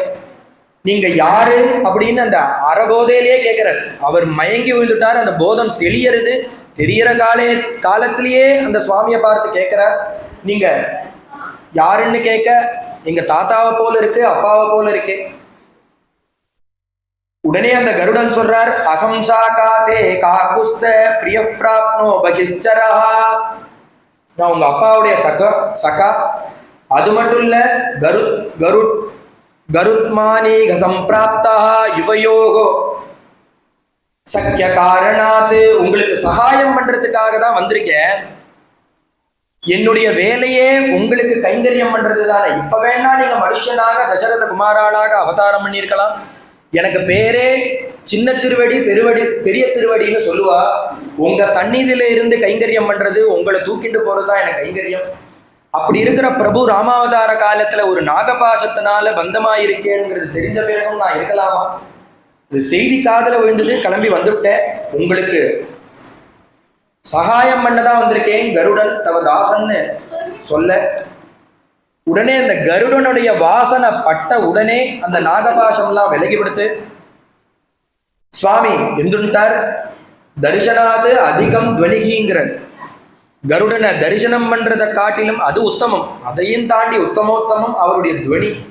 எந்த ஒரு நல்ல காரியம் ஆரம்பிக்கிற காலத்துல தரிசனம் புண்ணியம் இருந்தாலும் அதை விட காட்டிலும் உத்தமம் அந்த கருடனுடைய துவனி.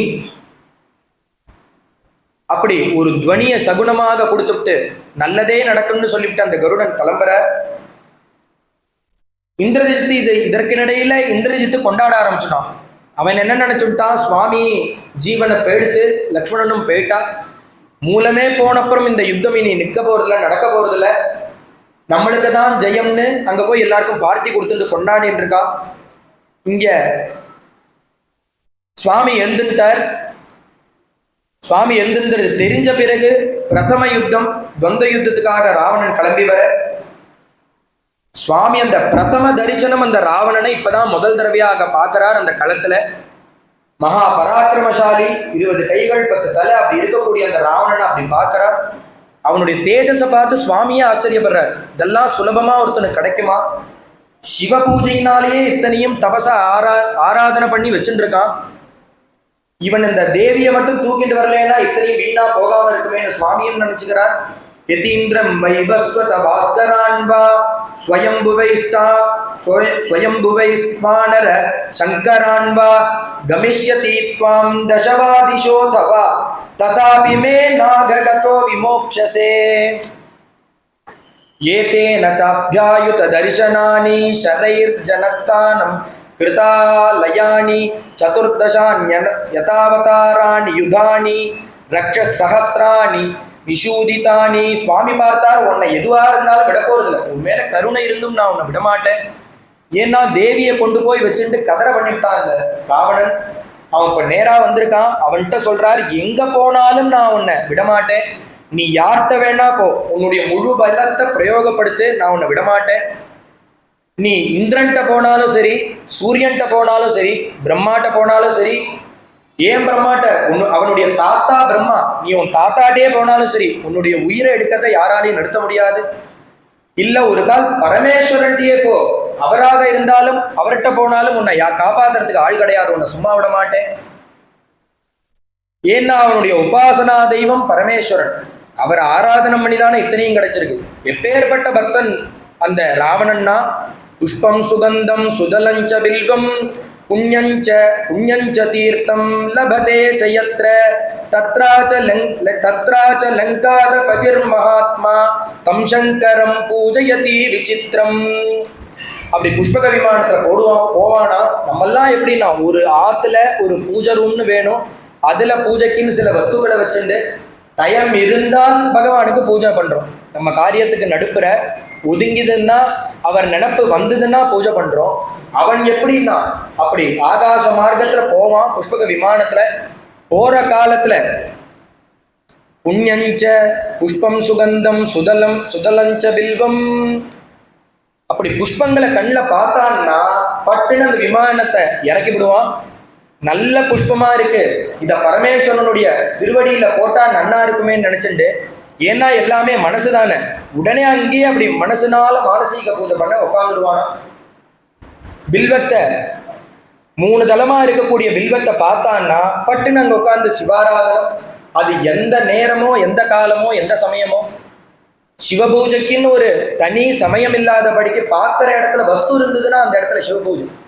நம்மெல்லாம் எப்படி சிவபூஜைன்னா அந்த சமயம் சேரணும், நம்ம மனசும் சேரணும் வஸ்துவும் சேரணும். அவனுக்கு வஸ்து இருந்ததுன்னா மனசுனாலே சிவபூஜை பண்ணி விடுறான். அது மட்டும் இல்ல, புண்ணியஞ்ச தீர்த்தம் லபதே சயத்ர. புஷ்பம் பில்வம் ஒரு புண்ணிய நதியை பார்த்தான்னா பட்டுன்னு அங்க இறங்கி ஒரு தீர்த்தம் ஆடிவிட்டு அந்த கரையில உட்கார்ந்துட்டே சிவபூஜை. பகவானுக்கு குடமா தீர்த்தத்தை விட்டு அபிஷேகம் பண்ணி ஒரு சிவபூஜை. எல்லாத்தையும் பகவதர்ப்பணம் மனசுனாலேயே. தத்ராச்ச லங்காத பதிர் மகாத்மா தம் சங்கரம் பூஜயதி விசித்திரம். இப்படி பரமபக்தனா இருக்கான். அதனால அந்த பரமேஸ்வரன்ட்டியே ஒரு கால் நீ போய் நின்னாலும் உன்னை அவர் காப்பாற்ற மாட்டார். உன்னை அவரால் காப்பாற்ற முடியாது. உன்னை நான் சும்மா விட மாட்டேன். நீ எந்த சந்நிதிக்கு வேணா போ. நீ ஆனா ஒன்று தெரிஞ்சுக்கணும், என் ராமபாணம் வரத்துக்கு முன்னாடி இதெல்லாம் பண்ணிட்டாதான் உண்டு. என் ராமபாணம் உன் இடத்துல வந்ததுன்னா உன்னை சும்மா விடாது. ஏதேன எந்த ராமபாணம்னா ஏதேன சாப்பியாத்புத தரிசனானி ஷரைர் ஜனஸ்தான கிருதாலயானி. ஜனஸ்தானத்துல அந்த கரதூஷண திரிசரசுகள் 14,000 ராட்சசாலோட வந்து நிற்கிறா. தேவியும் அந்த லக்ஷ்மண சுவாமியும் அப்படி உட்காருங்கோன்னு உட்கார சொல்லிவிட்டு, ஒரு தேர் கிடையாது, சகாயத்துக்கு ஒரு ஆள் கிடையாது, ஒரே ஒரு அஸ்திரம் வில்லு மட்டும்தான் கையில இருக்கு, துணைக்கு கூட ஒருத்தரும் கிடையாது. ஆனா அந்த பிரபு எத்தனை பேரை வதம் பண்ணார்னா 14,000 ராட்சசால். எத்தனை மணி நேரம்னா 1.5 மணி நேரத்துல அத்தனை பேரையும் வதம் பண்ணார். அவள்லாம் இத்தனைக்கும் அந்த மாயம்லாம் தெரிஞ்ச ராட்சசர்கள். ஆனா அவளை மனுஷ ரூபத்தில் இருக்கக்கூடியதான பகவான் வதம் பண்றார். அந்த பானத்தை எடுத்து நான் உன்னை வதம் பண்ணுவேன், அதனால நீ இப்பயே அதுலேருந்து தப்பிச்சுக்கோ, எங்கு போனாலும் விடமாட்டேன்னு சொல்லிவிட்டு சுவாமியோட அபாரமான யுத்தம் நடக்கிறது. பிரதம தினம் ரதத்தை உடைச்சார், சாரதிய வதம் பண்ணார், குதிரையும் வதம் பண்ணார். இந்த ராமபானம் இது அத்தனையும் பண்ணி கொடுத்து, யோ வஜ்ரபாதாசனி சன்னிபாதான் ந சக்ஷுபே சாபி சசால ராஜா ச ராமபானாபிகதோ விஷார்த்தச்சால சாபஞ்ச முமோச்ச வீரா. ராமம் பானம் போய் அவனுடைய மார்பை தொலைக்கிறது. அவன் அசந்த நேரமா பார்த்து சுவாமியோடு பானம் போடுறார். அது அவனுடைய கவச்சத்தை பிளந்துட்டு போய் குத்துறது. எந்த கதை சொல்ற வால்மீகி சொல்றார், முமோச்ச வீரகாங்கிற வர்ணிக்கிறார். பரமவீரன் அவன், லோகமே கண்டு பயப்படுறது, தேவதைகள்லாம் பயப்படுறா. அந்த ராவணனை சுவாமி ஒரே ஒரு பானத்தினால அடிக்கிறார். கதி கலங்கி போயிட்டான். ராமனிடத்திலிருந்து இருந்து கிளம்பின பானம் ஒரு பானம் அவனை ஆட்டி விடுறது, அப்படியே ஒரு உலுக்கி விடுறது. இதயத்தை பாய்த்து அவன் உடனே பயந்து போயிடுறான். இப்பேற்பட்ட பராக்கிரமசாலியா இருக்காரே இவர். ஏன்னா இது போல ஒரு காலம் வரும்னு அவன் எண்ணினது கூட கிடையாது. நம்மளை ஒருத்தன் ஒரு மனுஷன் அவதாரம் பண்ணி நம்ம கிட்ட யுத்தத்துக்கு வந்து அவனுடைய ஒரு பானத்தினால நம்ம அடிபடுவோங்கிற எண்ணம் அவனுக்கு சர்வதா கிடையாது. ஒரு திமிரு அவனுக்கு. என்ன திமிருன்னா, நம்மளை யாராலையும் எதுவும் எந்த காலத்திலையும் பண்ண முடியாதுன்னு ஒரு திமிரு இருந்தது. அந்த திமிர சுவாமி முதல்ல உடைச்சார். எந்த ராவணன்னு சொன்னதான புரியும். வால்மீகி சொல்றார், இந்திரனுடைய வஜ்ராயுதத்தினால அவனுடைய மார்புல அடிப்பானா இந்திரன். அந்த வஜ்ராயுதம் உடைஞ்சு போகும், தூள் தூளா உடைஞ்சு போகும். அந்த வஜ்ராயுதம் உடையக்கூடியதான மார்புடைய அந்த ராவணன் இருக்கானே, இப்ப ஒரே பானத்தினால சாஞ்சு விட்டானா கீழே. அப்பேற்பட்டதான ராமபானம். 20 கண்கள்லேருந்து ஜலம் சுவாமி கீழே நிற்க வச்சுட்டார். எல்லாம் போச்சு. ஏகாக்கியாக கையில ஒரு வில்லோட கூட தரையில நிற்கிறான். ராம கருண வேதீச்சா. ராமருக்கு கருணை ரொம்ப ஜாஸ்தி. அவரை போல கருணை உள்ள பிரபு கிடையவே கிடையாதுன்னு பத்ராச்சல ராமதாசர் சொல்றார். கருணாசாகரா தயாநிதேங்கிறார். அவருக்கு போல ஒரு கருணை உண்டா? பார்த்தார், சத்ருதான் தேவிய கதற பண்ணவன் தான். ஆனா கையில ஒருத்தர் கூட சகாயத்துக்கு இல்லாம யுத்த காலத்துல ஒரே ஒரு வில்லோட கூட, சாரதி கூட இல்ல, தேர் இல்ல, அந்த தரையில நிற்கிறார். 20 கண்கள்லேருந்தும் ஜலம் வந்துடுது. ராமாசரணம்னு ஒரு கண்லேருந்து ஜலம் வந்தாலே தாங்க மாட்டார் அந்த பிரபு. அப்பேற்பட்ட பிரபுவுக்கு மேல 20 கண்கள்லேருந்து ஜலம். என்னடா நம்ம நிலைமை இப்படி ஆயிடுத்தேன்னு அழறா அந்த ராவணன். அதை பார்த்தோன்னு சுவாமி மனசு உருகி போயிடுது. கருணாமூர்த்தியா இருக்கிறதுனால உருகிறது.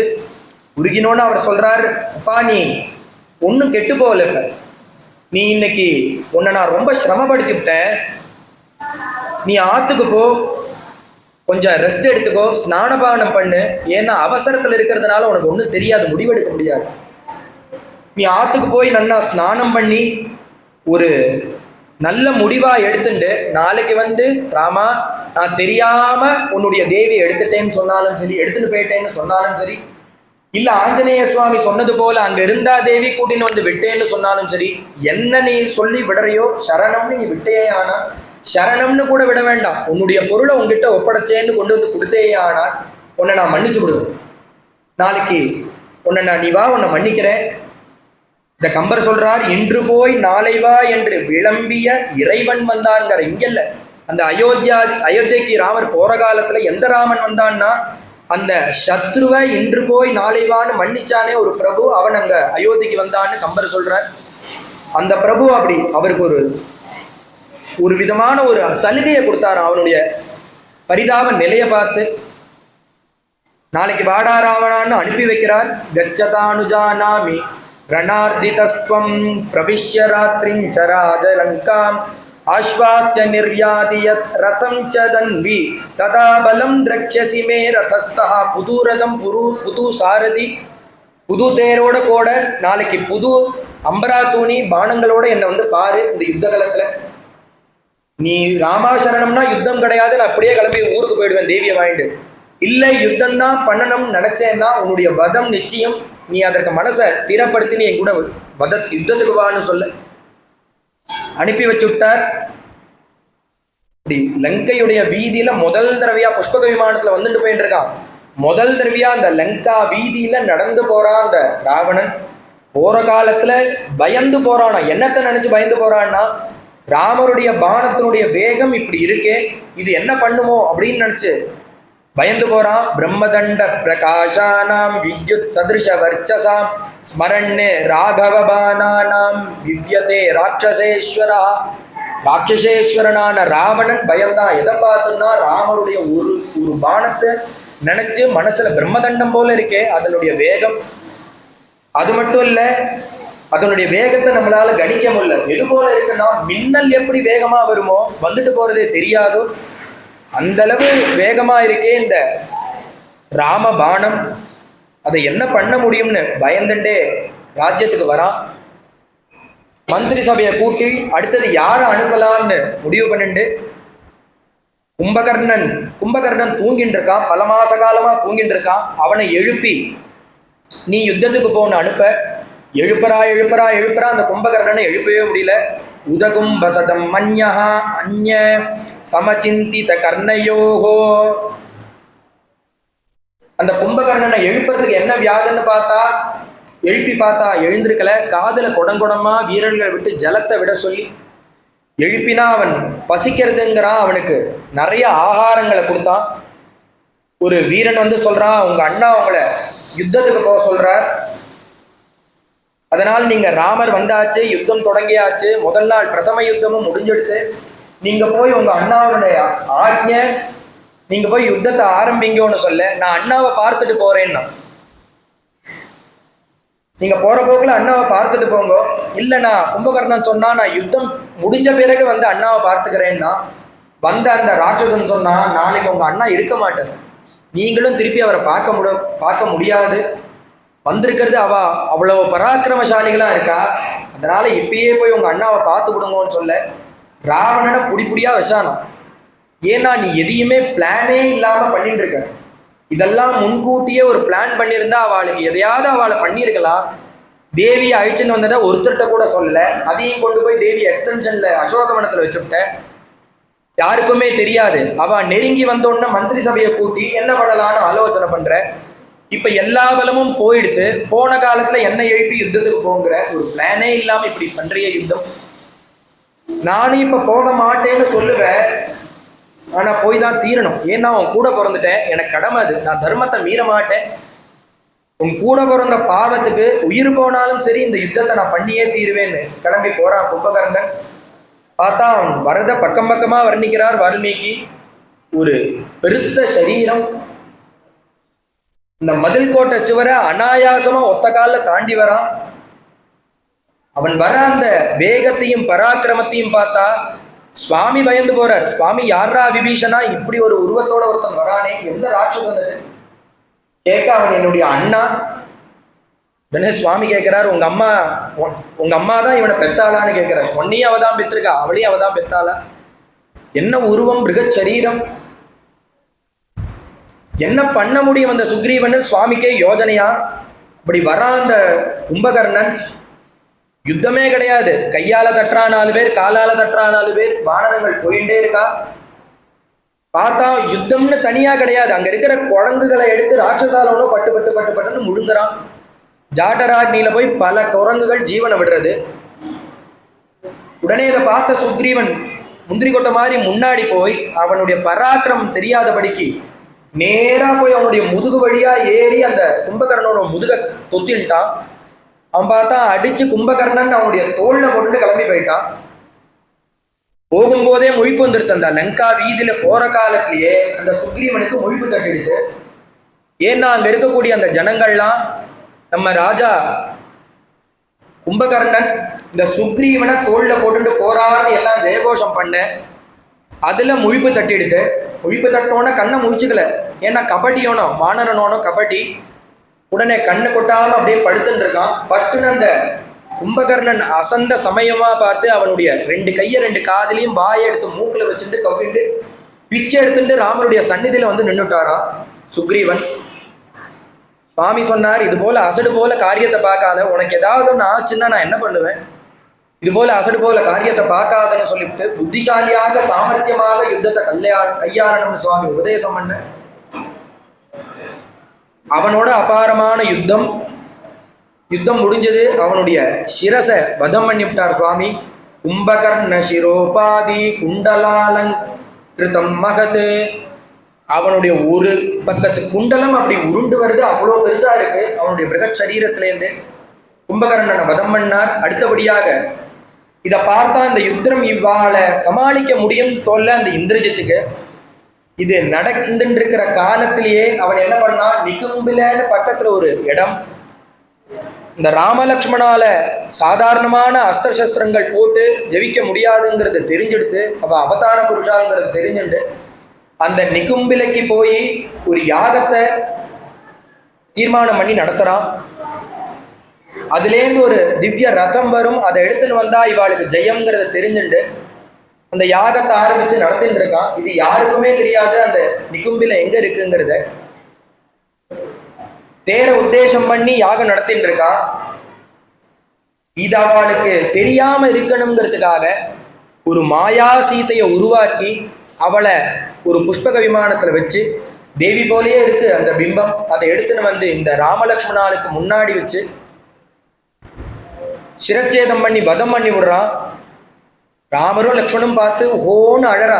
ஏன்னா தேவி போனப்புறம் நம்மெல்லாம் எதற்கு ஜீவனோட இருக்கணும், அதற்காக தானே இவ்வளோ பிரயாசம் இப்ப நடந்துட்டு இருக்கு.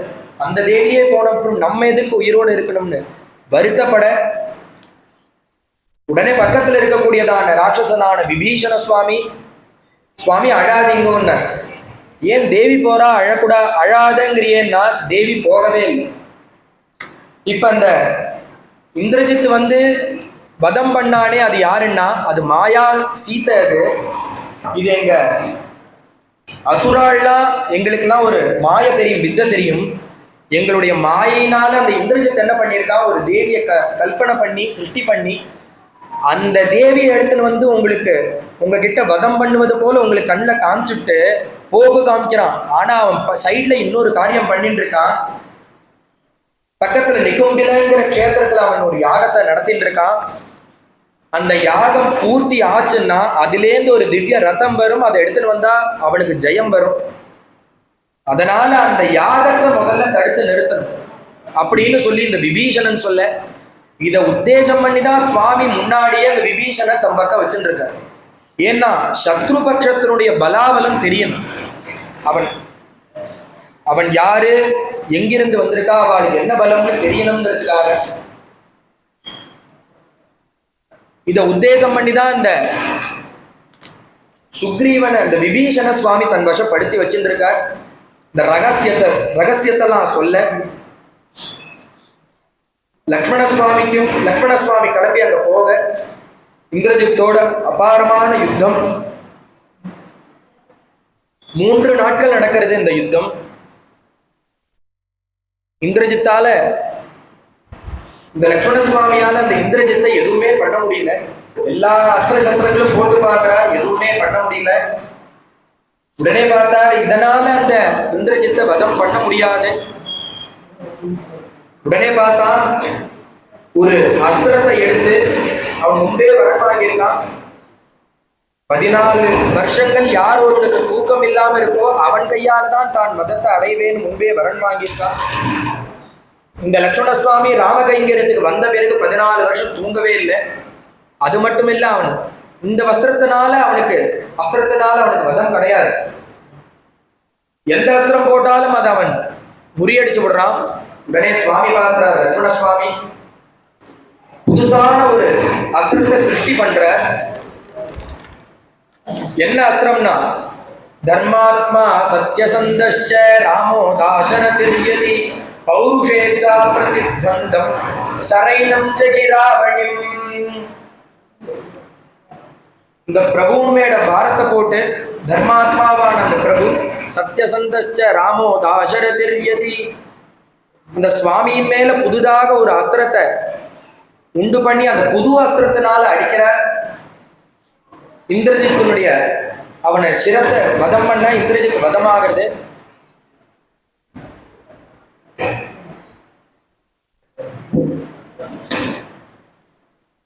உடனே ராவணன் தன்னுடைய உள்ள போயிட்டானே அப்படின்னு நினைச்சு வருத்தப்பட,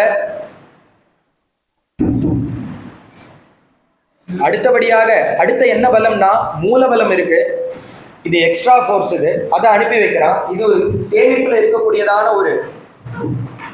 ஒரு சைன்யம். அடுத்தது அந்த சைன்யத்தை அனுப்ப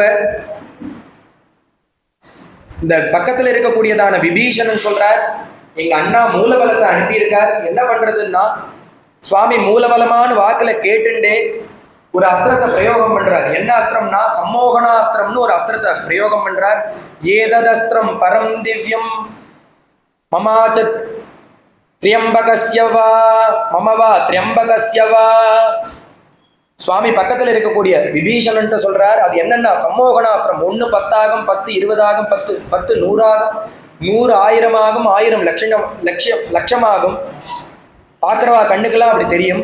அந்த மூலபல அவளுக்குள்ளாரியே அவ அடிச்சுப்பாவா. வர சைன்யங்கள் அவளுக்குள்ளாரியே அடிச்சுக்கிறது போல ஒரு அஸ்திரம் சம்மோகனாஸ்திரம்னு. அந்த அஸ்திரத்தை சுவாமி சொல்றார், இந்த அஸ்திரம் எனக்கும் பரமேஸ்வரனுக்கு மட்டுமே தெரிஞ்சதான அஸ்திரம். மமச்ச திரியம்பகஸ்ததா, எனக்கும் பரமேஸ்வரனுக்கும் தான்ப்பா தெரியும். அந்த அஸ்திரத்தை பிரயோகம் பண்ண அந்த மூலபலமும் போச்சு. உடனே ஆத்துக்கு வந்து அப்படி சோகமா இருக்கக்கூடியதான அந்த ராவணனை பார்த்து மண்டோதரி கேட்கிறா, நடந்த விற்த்தாந்தம் அடுத்தனையும் சொல்ல. வந்திருக்கிறது சாதாரண ராம லக்ஷ்மணான்னு நம்ம நினைச்சுட்டு இருக்கோம், மனுஷால் நினைச்சுட்டு இருக்கோம். ஆனா அவ தசரத குமாரால் இல்லைங்கிறது நன்னா தெரியாது. எது போனாலும் அடுத்த க்ஷணம் பதமாய் திருப்பி வந்துடுறா. அப்பேற்பட்ட பராக்கிரமசாலிகளா இருக்கா. நினைச்சு கூட பார்க்க முடியாத ஒரு லட்சியம். ஆனா அவ அடுத்தடுத்து அவ முறியடிக்கிறா. எனக்கு தெரியறது அவ அவதார புருஷால் தான்ங்கிறது எனக்கே தெரியறது, மனுஷால் கிடையாது. தம்மன்யே ராகவம் வீரம் நாராயணமநாமயம். அவர் சாட்சாத் நாராயணன், வைகுண்டவாசி, ஸ்ரீயப்பதி, லக்ஷ்மி ரமணன்கிறது எனக்கு தெரியறது. உடனே அந்த மண்டோதரி சொன்னா, தெரியறதுங்கிற பட்சத்துல அந்த பிரபுவை போய் நீங்க நமஸ்காரம் பண்ணிவிடுங்கோல. பண்ணினா நம்மளுக்கு ஜீவன் மிச்சமாகும். மித்ததெல்லாம் போனா போட்டும், ஜீவன் மிச்சமாகும், போய் நமஸ்காரம் பண்ணுங்கன்னு சொல்ல. உடனே ராவணன் சொன்னா, இனி போய் நமஸ்காரம் பண்ண முடியாது, எல்லாம் ஆயிடுத்து, யுத்தம்னு வந்தாச்சு, இனி போய் நமஸ்காரம் பண்ண போறதில்ல, ஆனது ஆகட்டும் பார்த்துக்கிறேன்னு விட்டுட்டான். அது மட்டும் இல்ல, அந்த ராவணன் யாருன்னா அவன் பகவத் பார்ஷதனா இருந்துதான் இந்த அவதாரம். இந்த ஜெய விஜயால் தானே 3 யோனியில் இப்படி அவதாரம் பண்ணியிருக்கா. இப்ப போய் நான் ராமனை சரணாகதி பண்ணேன்னா, தேவியை கொண்டு போய் கொடுத்துட்டு சரணாகதி பண்ணா, யுத்தம் வேண்டாங்க போறா, ராமன் கிளம்பி அயோத்தியாவுக்கு போயிடுவான், அந்த பட்டாபிஷேகம் பண்ணிட்டு அங்க இருக்க போறார், என்ன அவர் வதம் பண்ண மாட்டார். பிறக்கும் போதே 3 யோனியில நான் பிறக்க போறேன். அந்த சனகாதிகள்கிட்ட பேசுற காலத்திலேயே சனகாதிகள் சபிக்கிறா, நீங்க இங்க இருக்கிறதுக்கே லாய்க்கு இல்லை, நீங்க 3 யோனி அசுர யோனியில பிறக்க கடவுதுன்னு சபிக்கிறா. சபிச்ச உத்தரட்சணம் மனசு உருகிறது. உங்களை வதம் பண்றதுக்கு, உங்களை அழிச்சிக்கிறதுக்கு பகவானே வருவான். பகவானை பார்த்துட்டே நீங்க ஜீவனை விடுவேன்னு ஒரு வரணையும் கொடுத்துருக்கார். அதன் பொருட்டு இவன் ராவணனா அவதாரம் பண்ணியிருக்கான். இப்ப மண்டோதரி நமஸ்காரம் பண்ணுங்கோலின்னு சொல்ல பண்ண மாட்டேன். ஏன் பண்ண மாட்டேன்னா, நான் இப்ப நமஸ்காரம் பண்ணிவிட்டேன்னா என்னுடைய உத்தேசம் இருக்கேன் அது முறியடிச்சு போயிடும். நான் சுவாமி கையால வதத்தை அடையணுங்கிறத எண்ணிதான் நான் பிறந்திருக்கேன். அவன் திருமுகத்தை பார்த்துட்டே நான் ஜீவனை விடணும். அப்ப நமஸ்காரம் பண்ணா இதெல்லாம் நடக்காது. ஏன்னா ஜெய விஜயாங்கிறதுனால மனசுல அதை வச்சுட்டே கேட்கிறான். சொல்றானா, அவன்கிட்ட மன்னிப்பு கேட்க போறதுல, யுத்தம் நடக்கிறபடி நடக்கணும், அவன் கையாலதான் நான் வதத்தை அடைவேன்னு சொல்லிட்டு தெரிஞ்சேதான் யுத்தத்தை, அந்த மரணத்தை ஏத்துக்கிறான், யுத்தத்துக்கு வரான். அப்படி யுத்தத்துல மறுநாள் கார்த்தால வர சமயத்துல வந்த உடனே அபாரமான யுத்தம் நடக்கிறது. ஒரு இடைவெளி நடக்கிறது, அதுல இடைவெளி கிடைக்கிறது. அந்த இடைவெளி நடக்கிற காலத்துல அங்க அகஸ்தியாச்சாரியால் வந்து பகவானுக்கு இந்த ஆதித்ய ஹிருதயத்தை உபதேசம் பண்றார். அகஸ்தியாச்சாரியால் இந்த யுத்த களத்துக்கு எப்படி வந்தார் அப்படின்னா, இந்த பகவான் அவதாரம் பண்ண காலத்திலேருந்து எல்லா தேவர்களும் காத்துட்டு இருக்கா, ஆகாசத்திலே நிற்கிறா. எப்படி கிருஷ்ணாவதாரம் பண்ண பகவான் அந்த 125 வருஷ காலம் கழிச்சு கிருஷ்ணாவதாரம் பூர்த்தியாகி மேல போற பர்யந்தம் அந்த ஜெயில வந்து முதல்ல ஸ்தோத்திரம் பண்ண ஆரம்பிச்சா. சத்யவிரதம் சத்யவரம் திரிசத்தியம் சத்தியந்த யோனிம் நிகிதஞ்ச சத்யே சத்யஸ்ய சத்யம் திருத சத்யநேத்திரம் சத்யாத்மகம் துவாம் சரணம் பிரபத்தியேன்னு வந்து அந்த ஜெயில ஸ்தோத்திரம் பண்ண ஆரம்பிச்சாலோ, அதுலேருந்து ஆரம்பிச்சு கிருஷ்ணாவதாரம் முடிகிற பர்யந்தம் 33 கோடி தேவர்களும் அந்த பூமியிலேயே தான் இருந்துட்டு இருக்கா. பகவானோடையத சேர்ந்து டிராவல் பண்ணி வந்துட்டு இருக்கா. இப்ப இந்த ராவணன் கூட பகவான் யுத்தம் பண்ற காலத்துல அந்த தேவதைகள்லாம் ஆகாச மார்க்கமா நின்று பார்த்துட்டு இருக்கா. அந்த சமயத்துல ரிஷிகளும் நின்று இருக்கா. அதுல அகஸ்தியாச்சாரியாலும் நிற்கிறார். அந்த இடைவெளியில அவர் ஆதித்ய கிருதயத்தை உபதேசம் பண்றார். ஆதித்ய கிருதயம் என்னன்னா, சூரியனை குறிச்சுன்னு மட்டும் இல்லை, சூரியனுக்கே ஒரு பிரகாசத்தை கொடுக்கக்கூடியதான பகவானை குறிச்சு ஒரு ஸ்தோத்திரம், அந்த உபதேசத்தை பண்ற. இது போல ஒரு யுத்தத்தை மறுபடியும் பார்க்கவும் முடியாது. ககனம் ககனாகாரம் சாகர சாகரூபமா ராம ராவணையோர் யுத்தம் ராவணையோர் இவாணி, இது போல ஒரு அபாரமான ஒரு யுத்தத்தை பார்க்க முடியாது. அதை தரிசனம் பண்ணுவதின் பொருட்டும் தேவர்கள்லாம் ஆகாசத்துல நிற்கிறா. ஏன்னா பராக்கிரமசாலியான ராவணன் பிரபு சர்வேஸ்வரன் 2 பேரும் யுத்தம் பண்றதை பார்க்கறதுக்காக எல்லாரும் காத்துட்டு இருக்கா. இதற்கு உபமானம், இதற்கு சமம், இந்த யுத்தத்துக்கு சமம் வேறு எந்த யுத்தமும் கிடையாது. ஆகாசத்துக்கு நிகர் ஆகாசம்தான், கடலுக்கு நிகர் கடல் தான். அதுபோல இந்த ராவணனும் யுத்தம் பண்ணிட்டாரே, அதற்கு நிகர் அதுதான்.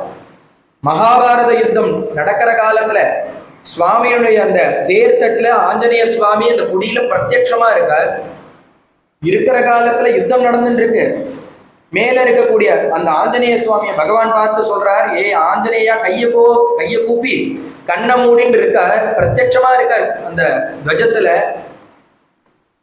ஏ ஆஞ்சநேயா, இப்படி அபாரமா ஒரு யுத்தம் நடந்துட்டு இருக்கு, கண்ணை திறந்து சத்த பார்க்க கூடாதா, என்ன நடக்கிறதுன்னு. உடனே நானும் அதே அவதாரம் தான், முன்பு ராமாவதாரம் பண்ணேன், இப்ப கிருஷ்ணாவதாரம் பண்ணியிருக்கேன். அங்க ராவணனோட யுத்தம், இப்ப அந்த துரியோதனாதிகளோட யுத்தம் பண்றேன், இந்த கண்ணை திறந்து பார்க்க கூடாதா? அதுவும் எத்தனை அச்சோகினி பெரிய யுத்தம் நடக்கிறதேன்னா பார்க்க மாட்டேன்ட்டார் ஆஞ்சநேய சுவாமி. ஏன்னா இந்த கண்ணு எந்த கண்ணுன்னா ராமராவண யுத்தத்தை பார்த்த கண்ணு இது. அதை பார்த்த பிறகு வேற எதையுமே பார்க்கறதுக்கு இஷ்டம் இல்லை. அதுதான், அதை தாண்டி இன்னொன்று அதற்கு நிகர் வேற எதுவுமே கிடையாதுன்னு. என் அமுதனை கண்ட கண்கள் மற்றொன்றினை காணாதேங்கிற ஆழ்வார். அதுபோல அந்த அதை பார்த்ததுதான் அதுபோல மற்றொன்று கிடையாதுங்கிறது போல மகா யுத்தம் நடக்கிறது. அந்த இடைவெளி காலத்துல ஆதித்ய ஹிருதயத்தை உபதேசம் பண்றார் இந்த அகஸ்தியாச்சாரியாள்.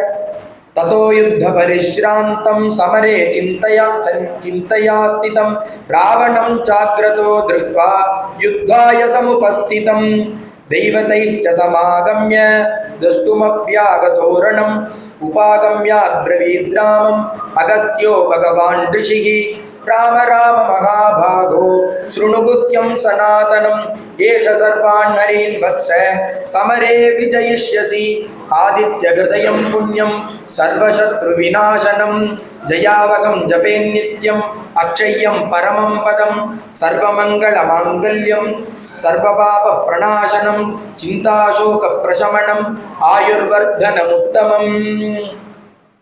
இந்த ஸ்தோத்திரத்தை உபதேசம் பண்றார் யாருன்னா அகஸ்தியாச்சாரியால் பகவானுக்கு உபதேசம். தியானிக்கணும். எந்த பகவானை தியானிக்கணும்னா சூரிய மண்டலத்துல மத்தியவர்த்தியில இருக்காலே ஆதித்யனுடைய ஹிருதயத்துல சஞ்சாரம் பண்றாரே அந்த பிரபுவை குறிச்சதான ஒரு ஸ்தோத்திரம். அந்த ஸ்தோத்திரத்தை உபதேசம் பண்ற. அவரை உபாசனை பண்ணோம்னா நம்மளுக்கு கஷ்டகாலம் விலகிவிடும். ராம ராம மகாபாகோ ஸ்ருணுகுஹ்யம் சனாதனம். இதை கேளுப்பா. ஏன சர்வான் ஹரீன் வத்ஸ சமரே விஜயிஷ்யதி. இந்த விஜயத்தை கொடுக்கக்கூடியதான இந்த ஸ்தோத்திரத்தை நீங்க ஜபம் பண்ணும். ஆதித்ய ஹிருதயம் புண்ணியம் சர்வசத்ரு விநாசனம். எப்பேற்பட்ட சத்ருக்களா இருந்தாலும் இதனால் அவளை அழிக்க முடியும். அந்த பலத்தை இது கொடுக்கும். ஜயாவகன் ஜபேன் நித்யம் அக்ஷயம் பரமம் பதம். ஜெயத்தை கொடுக்கக்கூடியதான ஒரு சக்தி உடையது இந்த ஸ்தோத்திரம். பரமம் பதம் சர்வமங்கள மாங்கல்யம். எல்லா மங்களத்தையும் கொடுக்கக்கூடியது இந்த ஸ்தோத்திரம். சர்வபாப பிரணாசனம். எத்தனை பாபம் இருந்தாலும் இது விரட்டிவிடும். சிந்தாசோக பிரசமனம் ஆயுர்வர்தனம் உத்தமம். இது கேட்டா ஆயுஷ ஆரோக்கியம் முதலிய எல்லாம் கிடைக்கும்னு சொல்லி அதுக்கு பலஸ்ருதியோட பூர்த்தி பண்ண நவபூர் இந்த ஆதித்ய ஹிருதயத்தை உபதேசம் பண்ணார். நம பூர்வாய ஹிருதயே ஆதித்யாய நமோ நமஹா அப்படி உபதேசம் பண்ண. பகவான் என்ன பண்ணார்? திரிராச்சம் யசுச்சுர்பூத்வா தனுராதாய வீரியவான். 3 தடவை ஆச்சமனம் பண்ணிட்டு இத பிரம்மாஸ்திர பிரயோகம் பண்ண. அவனுக்கு அந்த ராவணனுக்கு எதிரடா ஆயுசு முடிவுன்னா அந்த பிரம்மாஸ்திரத்தினாலதான் முடிவு. அதனால சுவாமி அந்த மந்திரத்தை ஜபம் பண்ணி அந்த பிரம்மாஸ்திரத்தை பிரயோகம் பண்ண. ராவணஸ்ய ஹரானே பிராணானே நிவேச தரணி தலம்ங்கிற. அவனுடைய பிராணன் போச்சு. அவனுடைய தலை கீழே விழுந்தது. ராவனுடைய வதம் பண்ணார் சுவாமி. தேவர்கள்லாம் ஆகாசத்துல இருந்தபடி புஷ்ப வருஷம் பண்றா. ஏன்னா சுவாமி நம்மளுக்காக தான் மனுஷனாக அவதாரம் பண்ணியிருக்கார். எல்லாமே இந்த ராவண வதத்தை உத்தேசம் பண்ணி தானே அவனையே சுவாமி வதம் பண்ணிவிட்டார். நம்மளுக்காக பண்ணியிருக்காருன்னு சந்தோஷப்பட்டு அவருக்கு புஷ்ப வருஷம் பண்ண. ராவணவதம் ஆச்சு. அவனுக்கு பண்ண வேண்டிய காரியங்களெல்லாம் பண்ணணும்னு சொல்லி விபீஷணனை கூப்பிட்டார். சுக்ரீவனுக்கும் விபீஷனுக்கும் பரம சந்தோஷம். ஏன்னா அதற்காக தான் அவ கூடயே வந்துட்டு இருக்கா. அவ சகாயத்தினாலதான் இது நடந்திருக்கு. அவ 2 பேரும் சுவாமிய பூஜை பண்ண. ரணே விராமம் விதினாக்கிய பூஜையன்னு இந்த ராமர் அவ 2 பேரும் சேர்ந்து பூஜை பண்ண. ராவணனுக்கு காரியம் பண்ணணும்னு சொல்றார். விபீஷணன் அந்த பாபிக்கு நான் பண்ண மாட்டேங்கிறான். இல்லப்பா நீ பண்ணிதான் ஆகணும். நீதான் பண்ணக்கூடிய ஸ்தானத்துல இருக்க.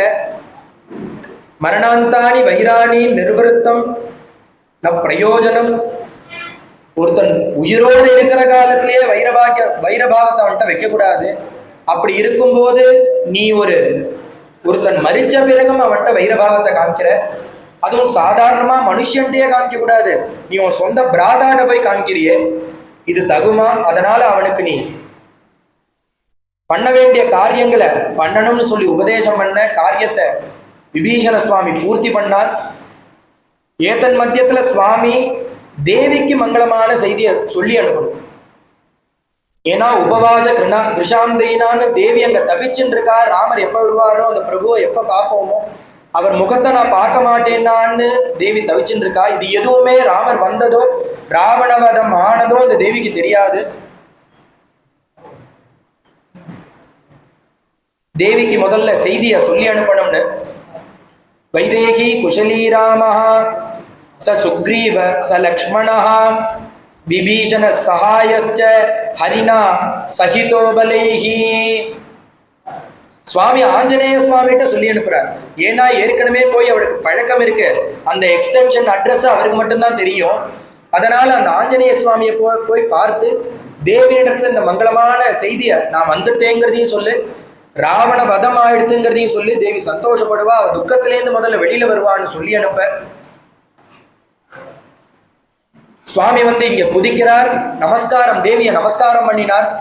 பண்ணிவிட்டு, அம்மா நீங்க எதற்காக இத்தனை நாள் காத்துட்டு இருந்தேனோ அந்த ராவண வதம் ஆயிடுத்து, பிரபு அந்த 10 தலை பூச்சியை வதம் பண்ணிவிட்டார், நீங்க கவலைப்பட வேண்டாம், இனி துக்கம் கிடையாது, சந்தோஷம் மட்டுமே. இந்த நல்ல செய்தியை சொல்றதுக்கு தான் வந்தேன்னு சொல்ல. இது தெரியாம அங்க இருக்கக்கூடிய ராட்சசிகள்லாம்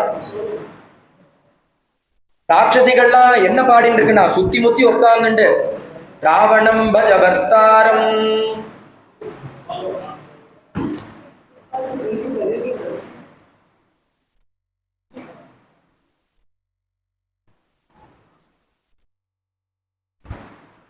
அங்க இருக்கக்கூடியதான அந்த ராட்சசர்கள்லாம் இங்க நடந்தது எதுவுமே தெரியல.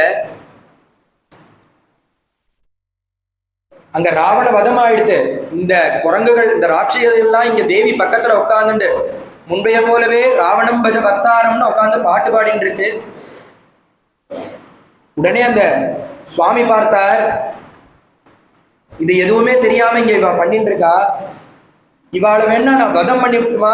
செய்தியை சொன்னார், ராவண வதம் ஆயிடுத்து, உங்களுக்கு ராஜா மாறியாச்சு, உங்களுக்கு ராவணம் பஜ பர்த்தாரம். அந்த ராவணன் முதல்ல ராஜாவே கிடையாது, இப்ப புது ராஜா, இந்த நாடுடைய பட்டா மாறிடுத்து. இப்ப ராஜா யாருன்னா விபீஷணன்கிற ஒருத்தர் தான், அந்த பரம பாகவதன் தான் ராஜா. ராவணவதத்தை சொல்லி ராட்சசிகளை ஏதாவது ஒண்ணு பண்ணணும்னு ஒரு எண்ணமா அந்த ஆஞ்சநேய சுவாமிக்கு. 10 மாச காலம் கதற பண்ணியிருக்கா அந்த தேவிய, பக்கத்துல இருந்து ஹிம்சை பண்ணிட்டே இருந்திருக்கா. இது போல தெக்துவா ராவணமாசிரியான ஒவ்வொரு உபதேசம் பண்ணி, நீ ராவணனை பர்த்தாவா ஏத்துக்கோ, அவன் கையாளாகாதவன், அவனுக்கு தெம்பு கிடையாது, அதனாலதான் அவன் நாட்டை விட்டு காட்டுக்கு வந்திருக்கான், அவனுக்கு தைரியம் கிடையாது, எங்களுடைய பிரபு ராவணேஸ்வரனை நீ பஜனை பண்ணு, ராவணம் பஜ பர்த்தாரம். அவன் இங்க மட்டும் அதிபதி, உங்க ராஜா அயோத்தியாதிபதி, ஆனா இந்த ராவணேஸ்வரன் எப்படின்னா சர்வ லோகத்துக்கும் லோகானாம் ஏகமேஸ்வரன், அவன் ஒரே மூர்த்தி, அவனை நீ பஜனை பண்ணி ஏற்கனவே நிறைய தடவை ஹிம்சை பண்ணியிருக்கு இந்த ராட்சசிகள்லாம். இத அந்த ஆஞ்சநேய சுவாமி நேரிட்டு பார்த்திருக்கார். அதனால கேட்கிறார், உங்களை ரொம்ப நாளா ஹிம்சை பண்ணியிருக்காளே இந்த ராட்சசிகள், அவளை ஏதாவது ஒண்ணு பண்ணணும், வதம் பண்ணி விடட்டுமான்னு. நீங்க மூணு பர்மிஷன் கொடுத்தா நான் பண்ணி விடுவேன். உடனே தேவி சொன்னா, பண்ணக்கூடாதுரா அனுமன்னா. ஏன்னா அவள்லாம் என் மேல தனிப்பட்ட விரோதத்துல இத பண்ணல. ராவணன் சம்பளம் கொடுத்துருக்கான், அந்த எஜமானன் என்ன காரியத்தை பண்ண சொல்றானோ அதை அனுசரிச்சு அவ பண்ணியிருக்காளே தவிர அவளுக்கு எங்கிட்ட என்ன ஒரு வேஷம் இருக்கும், ஒரு வேஷமும் கிடையாது. அவ ஒருத்தா சொன்னாலே தவிர சுயமா அவளுக்கு கிடையாது. அவளை நீ எதுவுமே பண்ணக்கூடாது, பக்கத்திலே போகக்கூடாது, தொடக்கூட கூடாதுன்னா ஆஞ்சநேய சுவாமி கண்ணில் ஜலம் வந்து கொடுத்தான். ஏன்னா அந்த ராமனுடைய கருணைக்கு ஒரு எல்லை உண்டு. என்ன எல்லை உண்டுன்னா, கை கொடுத்தவனுக்கு ராஜ்யம் கொடுத்தார். எப்படி கொடுத்தார்னா 2 மாச காலம் அடி உத எல்லாத்தையும் வாங்கி கொடுத்து பிறகுதான் அந்த சுக்ரீவனுக்கு பட்டாபிஷேகம். மற்றொருவன் காலம் வந்து பிடிச்சா அந்த விபீஷணன் அடுத்த க்ஷணமே அக்கறையில உள்ள ராஜ்யத்தை இக்கரையில பட்டாபிஷேகம். கையை பிடிச்சா ஒரு விதமான நன்மை வந்து சேரும் அவனுக்கு, காலை பிடிச்சா மற்றொரு விதமான ஒரு நன்மை வந்து சேர்றது அவனுக்கு. அந்த சரணாகத்திலேயே அவருடைய கருணையில டிஃப்ரெண்ட் உண்டு, கருணையிலேயே டிஃப்ரெண்ட் உண்டு.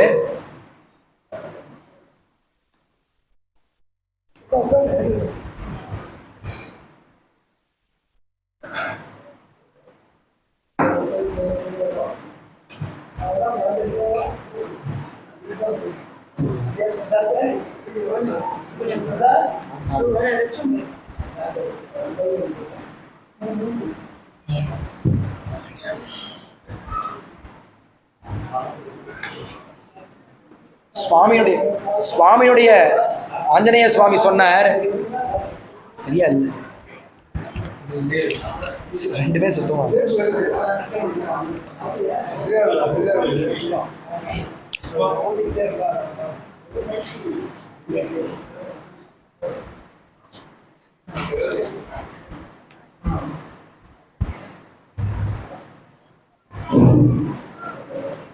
சுவாமி நான் அவளை வதம் பண்ணி விடட்டுமான்னு கேட்க ஊதினா வருது.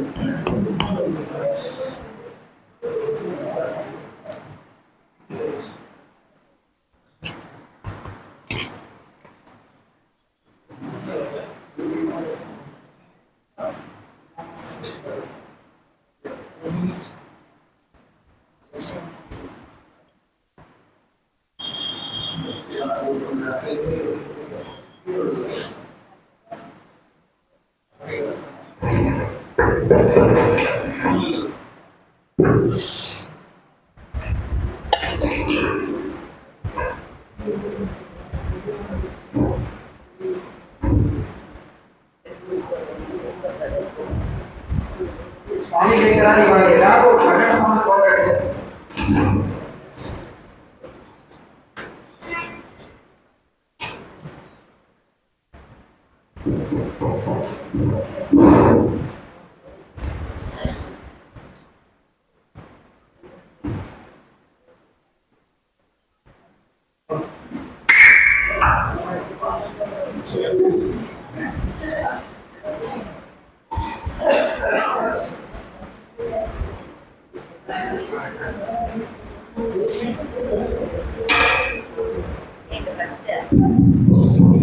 உடனே சுவாமி கேட்கிறாரு,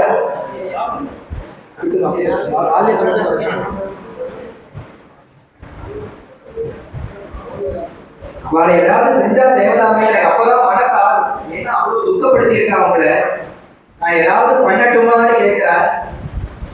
உடனே தேவி சொன்னா, நீங்க எதுவுமே பண்ணக்கூடாது. ஏன்னா அவ சம்பளத்துக்கு வேலை செய்யறவா, அவ எஜமானு சொன்னதை அவ செய்யறா, நீங்க எதுவுமே செய்யக்கூடாது. உடனே அந்த ஆஞ்சநேய சுவாமி கண்ணுல ஜலமர நினைக்கிறார் மனசுல. அந்த சுவாமியுடைய கருணைக்கும் இந்த தேவியுடைய கருணைக்கும் என்ன வித்தியாசம்னா, சுவாமியுடைய கருணைக்கு ஒரு டிஃபரெண்ட் இருக்கு. ஒவ்வொருத்தருக்கும் ஒவ்வொரு மாதிரி அனுகிரகம் பண்றாங்க. கையை பிடிச்சவனுக்கு ஒரு அனுகிரகம், காலை பிடிச்சவனுக்கு மற்றொரு அனுகிரகம், யார் யார் எப்படி சரணாகதி பண்றாளோ அதற்கு தகுந்த அனுகிரகம். ஆனா தேவியுடைய அந்த கருணைக்கு எல்லையே இல்லை. ஏன் தேவியுடைய கருணைக்கு எல்லை இல்லைன்னா, அந்த தேவியுடைய கருணைய சொல்லி மாறாது. அது எது போலன்னா, ஸ்ரீரங்கத்தில் இருக்கக்கூடிய பெருமாள் இந்த பக்தருக்கு நித்தியபடி பராசர பட்டருக்கு சேவை சாதிப்பார். அர்த்தஜாமம் ஆன பிறகு அந்த பராசர பட்டர் சந்நிதிக்கு வருவார். நித்தியபடி ஒவ்வொரு ஒவ்வொரு அவதாரத்தை சுவாமி சேவை சாதிப்பார். இந்த பட்டரை பார்த்து பக்கத்திலேயே சாட்சாத்தா இருப்பா, தேவி இருப்பா, சுவாமி இருப்பா, ரங்கநாதர் இருப்பா, ரங்கநாதர் நாயகி இருப்பா. ஒவ்வொரு அவதாரத்தையும் அவருக்கு என்னென்ன தோன்றதோ அதெல்லாம் நீ கேட்க. சுவாமியை பார்த்து கேட்பார், ஏ ரங்கநாதா எனக்கு கிருஷ்ணாவதாரம் பார்க்கணும் போல கேட்பார். உடனே சுவாமி பட்டுன்னு ஒரு கிருஷ்ணாவதாரம் எடுத்து பட்டரே எப்படி இருக்குமா அப்படியே மனமுருகி பார்ப்பார். அந்த தரிசனத்தை மனசுல வாங்கிப்பார். ரொம்ப ஆசையோட கண்ணும் கண்ணீருமாக பார்ப்பார். ஆனந்தமா இருந்ததுங்க. அடுத்தது சுவாமியை கூப்பிட்டு கேட்பார், பட்டரே நீங்க ராமாவதாரம் பார்த்திருக்கீங்களா, மோகினி அவதாரம் பார்த்திருக்கீங்களா? அது போல ஒவ்வொரு நாள் ஒவ்வொரு விஷயத்தை கேட்க அந்த பிரபு சுவாமி போட்டு காமிப்பார், அந்த அவதாரத்தை பண்ணி காமிப்பார். அது போல அன்று ஒரு நாள் சுவாமி, பட்டரே நீங்க மோகினி அவதாரம் பார்த்திருக்கீங்களா? 33 கோடி தேவர்களும் இந்த ரூபத்தை பார்த்து மயங்கினதான ஒரு சுரூபம் அது. பரமேஸ்வரனே பார்த்து ஆச்சரியப்பட்டு காமோதிதரா வந்தார். அப்பேற்பட்டதான ஒரு ரூபம் அது. 3 லோகமே மயங்கி போச்சுன்னா அந்த ரூபம் எப்படி இருக்கும்? அந்த ரூபத்தை நீங்க ஒரு தடவையா தரிசனம் பண்ணியிருக்கீங்களான்னு கேட்க, பட்டர் நான் பண்ணதில்லைன்னு சொல்ல உடனே சுவாமி அந்த மோகினி அவதாரத்தை இந்த பட்டருக்கு சேவை சாதிக்கிறார். மனமுருகி எப்பொழுதும் பார்ப்பார், கண்ணில் ஜலம் வரும், அந்த ஆனந்தத்தை அனுபவிப்பார். பட்டர் சுவாமி வேஷத்தை கலைச்சார். உடனே அங்க நேரா நிற்கக்கூடியதான அந்த பராசர பட்டர்கிட்ட கேட்கிறார், பட்டரே இன்னைக்கு நீங்க மோகனை அவதாரம் சேவிச்சேளே, எப்படி இருந்தது? பார்க்கறதுக்கே ரம்யமா இருக்குதா? எப்படி இருந்தது அந்த ரூபம் கேட்பார். எப்பொழுதும் எல்லா அவதாரத்திலையும் திகச்சு போய் அந்த ரூபம் சொல்லி மாடாதுன்னு அழுவ, மோகினி அவதாரம் எப்படி இருக்கு? 3 லோகம் ஸ்தம்பிச்சு போச்சுன்னா பிரயோஜனம் இல்லைன்ற சீச்சின்ற அது ஒரு பெரிய ஒரு விஷயமாக சொல்லல. சுவாமி பார்த்தார், என்ன நீங்க எப்படி சொல்றேன்? பரமேஸ்வரனே அசந்து போன ரூபமாச்சு, நீங்க என்னமோ ஒண்ணுமே இல்லைங்கிறது போல சொல்றீங்களே அப்படின்னு கேட்க, அப்பதான் அந்த பட்டர் சொல்றார், என்னதான் நீங்க மோகினி அவதாரம் பண்ணாலும் 3 லோகம் உங்களை பார்த்து வியந்தாலும் பரமேஸ்வரன் அசந்து போனாலும் நீங்க ஒரு ஆம்பளை பொம்பளை வேஷம் போட்டு இருக்கேங்கிறது உங்க கண்ணை பார்த்தா தெரியுதுன்னா. ஏன்னா பிரபு அந்த இடத்துல பொம்மநாட்டியால அலங்காரம் பண்ணிட்டு வர, எதனால அப்படி சொல்றேன்னா அந்த பக்கத்துல ரங்கநாயகிய பாருங்கோ, அவ கண்ணுல உள்ள ஒரு கருணையும் ஒரு கடாட்சமும் உங்களுடைய கண்ணில் இல்ல. இந்த மோகினி அவதாரம் பண்ண பிரபுவுடைய கண்ணில் இல்ல. இதனாலேயே அது பிரயோஜனப்படாது. அந்த தேவியினுடைய கருணை பக்கத்துல கூட உங்க கருணை நிற்க முடியாது. அப்பேற்பட்டதான கருணை, சுவாமியை காட்டிலும் கருணை தேவி நடந்த ஜாஸ்தி. அதை சொல்ற எஸ்யாம் எஸ்யாம் திருஷி விகரதே தேவி திருஷ்டி ஸ்துதியாங்க. அதற்கு ஈடு எதுவுமே கிடையாது. அவருடைய பார்வை பட்டா போதும். அப்பேற்பட்ட கருணை தெய்வம் அம்மா. தேவியவாழ்வா விட்டுவிடுவா, எதுவும் பண்ணாத சொல்ல. உடனே சுவாமி ராவண யுத்தமாயிடுத்து இந்த தேவிக்கு இந்த செய்தி தெரிஞ்செடுத்து தேவியை அங்கேயே கூட்டிக்க வேண்டாம். உடனே விபீஷன் பல்லார்க்க அனுப்ப தேவி அதுல அலங்காரம் பண்ணிட்டு கடமை அங்கேயே வரா.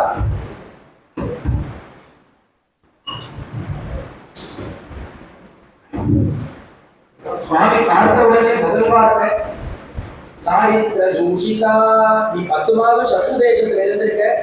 தேவி ஆசையோட வரா, 10 மாசம் நீ சத்ரு தேசத்துல இருக்க, உன்னை பார்க்கவே எனக்கு இஷ்டம் இல்லைன்னு சொல்லி உன் நடத்தையில எனக்கு சந்தேகம் இருக்குது சுவாமி சொல்ல,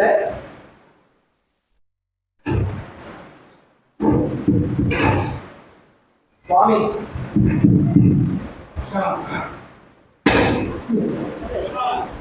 உன்னுடைய நடத்தையில எனக்கு சந்தேகம் இருக்குது சுவாமி சொல்ல.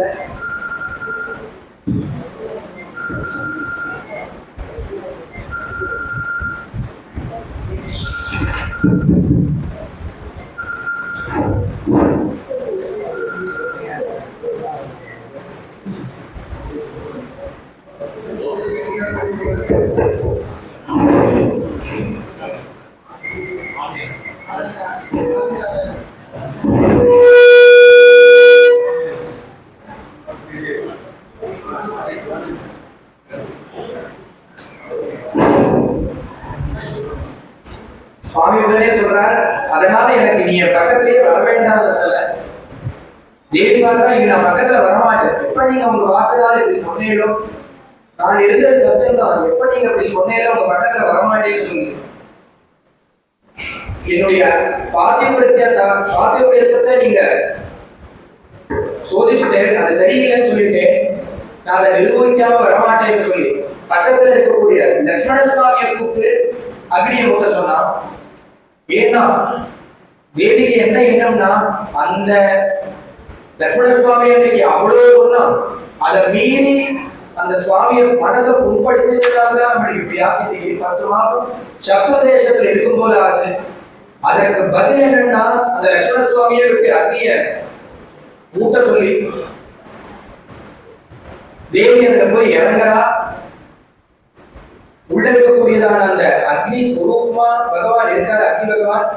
அவர் தேவிய மடியில எடுத்து வச்சுட்டு அங்கே நாதாய வைதேகி உத்பபாத விபாவசோகோ, தேவியுடைய பாதிபுரத்திய தபசை என்ன சொல்றதுங்கிறா. அவளை போல ஒரு பதிவுரத்தை கிடையாதுன்னு சொல்ல. இததான் ஜனகன் அன்னைக்கு கல்யாண காலத்துல தேவிக்கு முன்னாடி ஏ அக்னி, உனக்கு முன்னாடி நான் இந்த தேவிய ராமருக்கு கல்யாணம் பண்ணி கொடுக்குறேன். ஆனா இந்த ராமனே கடைசி காலத்துல இந்த தேவிய சந்தேகப்பட போறான். ஏன்னா ஜனகன் ஞானி பட போறான். படுற காலத்துல நீதான் வந்து ஏசானத்துல இருந்து நான் அந்த ரெக்கைக்கு வந்து என்னுடைய பொண்ணு உத்தமின்னு சொல்ல முடியாது. அந்த சமயத்துல நீதான் வந்து என்னுடைய பெண்ணை காப்பாற்றணும். அத கல்யாண காலத்திலேயே ஜனகன் அந்த அக்னிகிட்ட வரணா கேட்டிருக்கான். அதன்படி இங்க அக்னி என்ன பண்றாருன்னா அந்த தேவிய மடியில வச்சுட்டார். ஏன்னா கல்யாணம் பண்ணி கொடுக்குற காலத்துல அப்பா எப்படி மடியில வச்சுப்பாரு அந்த குழந்தைய, அது போல அக்னியில இறங்கின அந்த தேவிய பாத்தியபுரத்தோட தான் அந்த தேவி இருக்கா. என் பெண்ணுக்கு எந்த விதமான கலங்கமும் இல்லைன்னு ஒரு அப்பா சொல்லுவது போல தேவிய மடியில வச்சுட்டு அக்னி பகவான் மேல வந்து தேவிய சமர்ப்பணம் பண்ண உடனே பார்த்தா இந்திரன் வரா. அவன் இந்திரன் ஜெயமாயிடுத்து, சுவாமி வதம் பண்ணிட்டார், தனக்காக பண்ணியிருக்காருங்கிறதுனால சந்தோஷப்படுறா. நேரடியாக வந்து சுவாமி கிட்ட நமஸ்காரத்தை சொல்லிட்டு போக. அடுத்தபடியாக தசரதன் வரா. அவர் ஜீவதசையில இல்ல, பிரபு பேர்பட்ட காரியத்தை கண்டாக தெரிஞ்சவங்க ராவண மண்டபம் ஆனோட அந்த தசரதன் வந்து சுவாமிக்கு ஆசீர்வாதம் பண்ண இந்திரன் கிட்ட, இந்திரன் என்ன வேணும் உங்களுக்கு கேட்கல. உடனே சுவாமி சொன்னார், எனக்கு எதுவுமே வேண்டாம், ஆனா ஒரே ஒரு காரியம் நடந்துருக்கு, அதை திருப்பி கொடுக்கணும். இந்த விபீஷணன் இந்த லங்கையில இந்த குழந்தைகள்லாம் யுத்த காலத்துல முன்னாடி சுவாமி அடிபட்டு விடுற காலத்துல ஆஞ்சநேய சுவாமி இந்த சஞ்சீவ பர்வதத்தை எடுத்துட்டு வரார். எல்லா குழந்தைகளுக்கும் ஜீவன் வருது, அடிபட்டு விழுந்த எல்லா குழந்தைகளுக்கும். ஆனா சில குழந்தைகள் இந்த கதையில இந்த கும்பகர்ணன் என்ன பண்றான், விழுங்கி விடுறான். அது உள்ள போய் ஜாகராக்கியில பஸ்மமாயிடுது. சில குரங்கு தெம்பு இருக்கிற குரங்கு பயத்தை கழிச்சுட்டு வெளியில வந்துடுது. சில குரங்கு சோனி குரங்கு உள்ளே ஜீவன் விட்டுது. அந்த குரங்கெல்லாம் உங்க நாட்டுக்கு திரும்பி வரும், நம்ம ஆத்துக்கு வரணும், அதனுடைய பக்திகள்லாம் காத்துட்டு இருக்கோம். அதனால அந்த ஜீவனை விட்ட குரங்குகள்லாம் எனக்கு திரும்பி வேணும்னு சொல்லி அந்த இந்திரன்ட்ட பிரார்த்தனை பண்றார். ஏன்னா எந்த ஸ்திதியில இருக்கார், ஆனா அந்த ஜீவகாருண்யம் அந்த குரங்குகளோட காத்துக்கு போகணும்னு சொல்லி அந்த குரங்குகளை ஜீவதசையில கொடுக்கணும்னு சொல்லி தேவனா இருக்கிறதுனால இந்திரனும் அந்த குரங்குகளை திரும்பி கொடுக்க சந்தோஷப்பட்டார் ராமர். அந்த விபீஷணனுக்கு உடனே பட்டாபிஷேகம், உடனே கிளம்பியாகணும் முகூர்த்தத்தோட அந்த விபீஷணனுக்கு பட்டாபிஷேகம் பண்ணணும். ஏன்னா முன்னாடி அந்த அக்கறையில தான் பட்டாபிஷேகம் பண்ணியிருக்காரு. இப்ப இக்கரையில வந்து ராவணாதிகளை மதம் பண்ணியாச்சு. சாட்சாத்தா அந்த விபீஷணனுக்கு பட்டாபிஷேகம் பண்ணணும். அப்யசிஞ்சந்த தர்மாத்மா சுத்தாத்மா சவிபீஷணம் தஸ்யாத்மாய ஜத்யாசிரே பக்த்யாயேதாஸ்ய ராட்சசாः திருஷ்டாபிஷிக்தம் லங்காயாம் ராட்சசேந்திரம் விபீஷணம் சசத்ராஜ்யம் மகத்புண்ணியம் ராமதத்தம் விபீஷணः. இந்த லங்காஸ்ரீய சாட்சாத்தா அந்த விபீஷணனுக்கு சுவாமி பட்டாபிஷேகம் பண்ணி வைக்கிறார். சுவாமி அங்கிருந்து புறப்படுறார். புஷ்பக விமானத்தை கொடுக்குறான் விபீஷணன். இதுல போனா நீங்க சீக்கிரம் போய் உங்க அயோத்தி அடைஞ்சு விடலாம், காலம் இல்லைங்கிறதுனால சுவாமி கிளம்புற காலத்துல அங்க பக்கத்திலே நின்று மூஞ்ச பாக்குறான். விபீஷணனும் பாக்குறான், பக்கத்துல சுக்ரீவனும் பாக்குறான். ஏன்னா நாங்களும் வரணும்னு நினைக்கிறான். சுவாமி கிட்ட அனுமதி கேட்க, சுவாமி நீங்களும் வாங்கோட்டார்.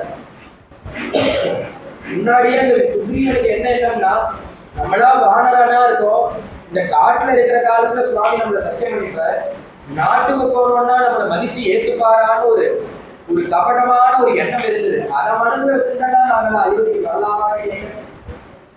விபீஷணன் நாங்களும் அந்த பட்டாபிஷேகத்தை பார்க்க வேண்டாமா, நாங்களும் வருவோம்னு சொல்லு, தாராளமா வாங்கணும்னு சுவாமி எல்லாரையும் அந்த புஷ்பக விமானம் எத்தனை பேர் ஏறினாலும் தாங்கும்.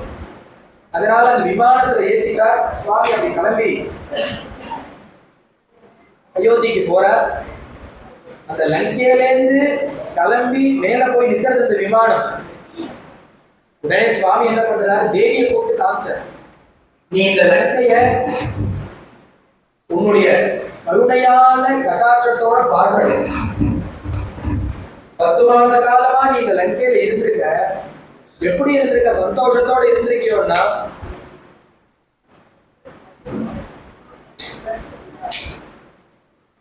துக்கம் மட்டுமே இந்த 10 மாத காலமா நீ பார்த்துருக்க.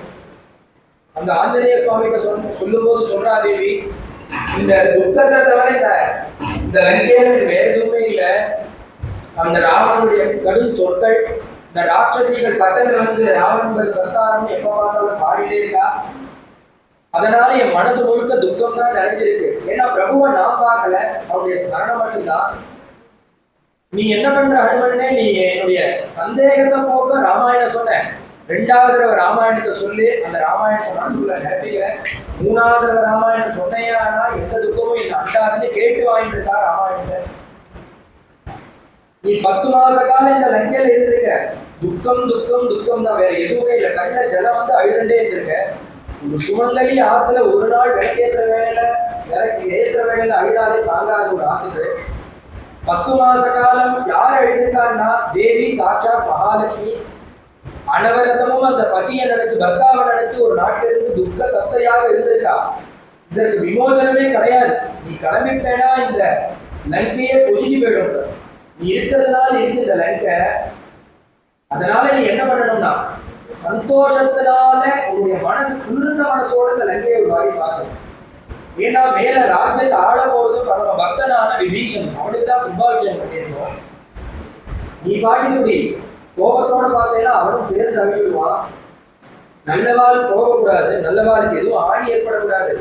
உன்னுடைய கருணையான சந்தோஷமான அந்த கட்டாட்சத்தினால இந்த லங்கையை உருவாக்கி பார்க்கணும்னு சுவாமி தேவியை கேட்டுக்க. தேவியும் தந்த குளிர்ந்த பார்வை, கருமையான பார்வை, சந்தோஷத்தான உடைய பார்வையால இந்த லங்கையை பார்த்தாலாம் சகல சமர்த்தியும் நடந்ததால இந்த லங்கையா மாறி இருக்கு. எல்லாரும் கிளம்பி அந்த லங்காயாம் வீட்சஸ்வ வைதேகி சுவாமி வாக்கியம் படி பார்க்க எல்லாரும் அந்த முகூர்த்தத்துல கிளம்பி அங்க போறா. ஏன்னா பரதன் காத்தல் இருக்கா, சுவாமி வரலன்னா அக்னியில இறக்கி விடுவாங்க பரதன். போற வழியில பரத்வாஜாசிரமம் வருது, சுவாமி இறக்கி விடுற நமஸ்காரம் பண்ண போகும்போது நமஸ்காரம் பண்ணியிருக்கார். வர வழியில இருக்கக்கூடியதான அந்த ராமரை கூப்பிட்டு ஆதித்யம் பண்ணி விட்டார். சுவாமி சொன்னார், என் மனசு இப்பயே போயிடுத்து அந்த பரதன்ட்ட. அதனால எனக்கு இங்க இருந்து சாப்பிட்டு போறதுக்கு உண்டான டைம் இல்லை, நான் இப்பயே போயாகணும். ஏன்னா அந்த பரம பக்தன் துடிச்சுட்டு இருக்கான். 1 நாள் 2 நாள் 14 வருஷமா துடிக்கிறான். நான் போயாகணும்னு சொல்ல பரத்வாஜர் சொன்னார், நான் போகும்போது உங்களை சாப்பிடுவோம்னு சொல்லல. ஏன்னா ஜட்டாதாரியாக துக்கதத்தனாக போயிட்டு இருக்க அவங்க அம்மாவுடைய வார்த்தையை அனுசரிச்சு இப்ப நீ நாட்டுக்கு சந்தோஷமா போயிட்டு இருக்க, தேவியோட சேர்ந்து போயிட்டு இருக்க. இந்த சமயத்துல நீ வந்து என்னுடைய ஆசிரமத்துல ஆகாரம் பண்ணணும்னு கேட்க கதாத்துனா சுவாமி ஆகாரம் பண்ற தேவியோட சேர்ந்து.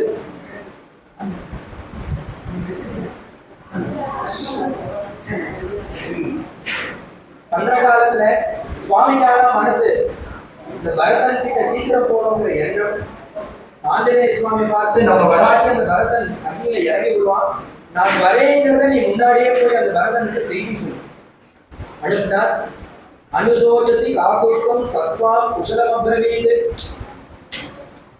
போயிட்டே இருக்கார் அந்த பரதன். அந்த நந்தி கிராமத்துல இருக்கார். ஆஞ்சநேய சுவாமி போறார். இந்த பரதனை பார்க்கும்போது என்ன சொன்னார்னா, அனுசோச்சதி காப்புஷ்பம், சௌக்கியமாக இருந்திருக்கிற உங்க அண்ணார் உங்களை தேடி உங்க நாட்டுக்கு வரார், உங்களின் பொருட்டு வரார். நீங்க அதனால கவலைப்பட வேண்டாம், துக்கமடைய வேண்டாம், அக்னியில பிரவேசம் பண்ண வேண்டாம். உங்க அண்ணா சொன்னாங்க. அண்ணா அனுப்பினதாக முன்னாடியே வந்து ஆஞ்சநேய சுவாமி சொல்லு. பரதன் சந்தோஷப்பட்டு அயோத்திய அலங்கரிக்க சொல்லி தோரணங்கள்லாம் கட்டி வைக்க சித்தப்படுத்தி விட்டார். சுவாமி பின்னாடி வர அந்த பரத்வாஜருடைய அனுகிரகத்தையும் வாங்கிட்டு சுவாமி அயோத்தி பிரவேசம் பண்றார். இந்த பரதனை பார்த்தோன்னு பரதன் தலைக்கு மேல கையை கூப்பி கைகேயானந்த வர்தனா ஷடசஞ்சரி மாதாயே கைகேயானந்த வர்தனா, தலைக்கு மேல கையை கூப்பி அந்த சுவாமியை நமஸ்காரம் பண்ணி சுவாமியை கட்டி பிடிச்சு ஆலிங்கனம் பண்ணிக்கிறார். ஒரு நாள் 2 நாள் 14 வருஷமா இந்த சுவாமி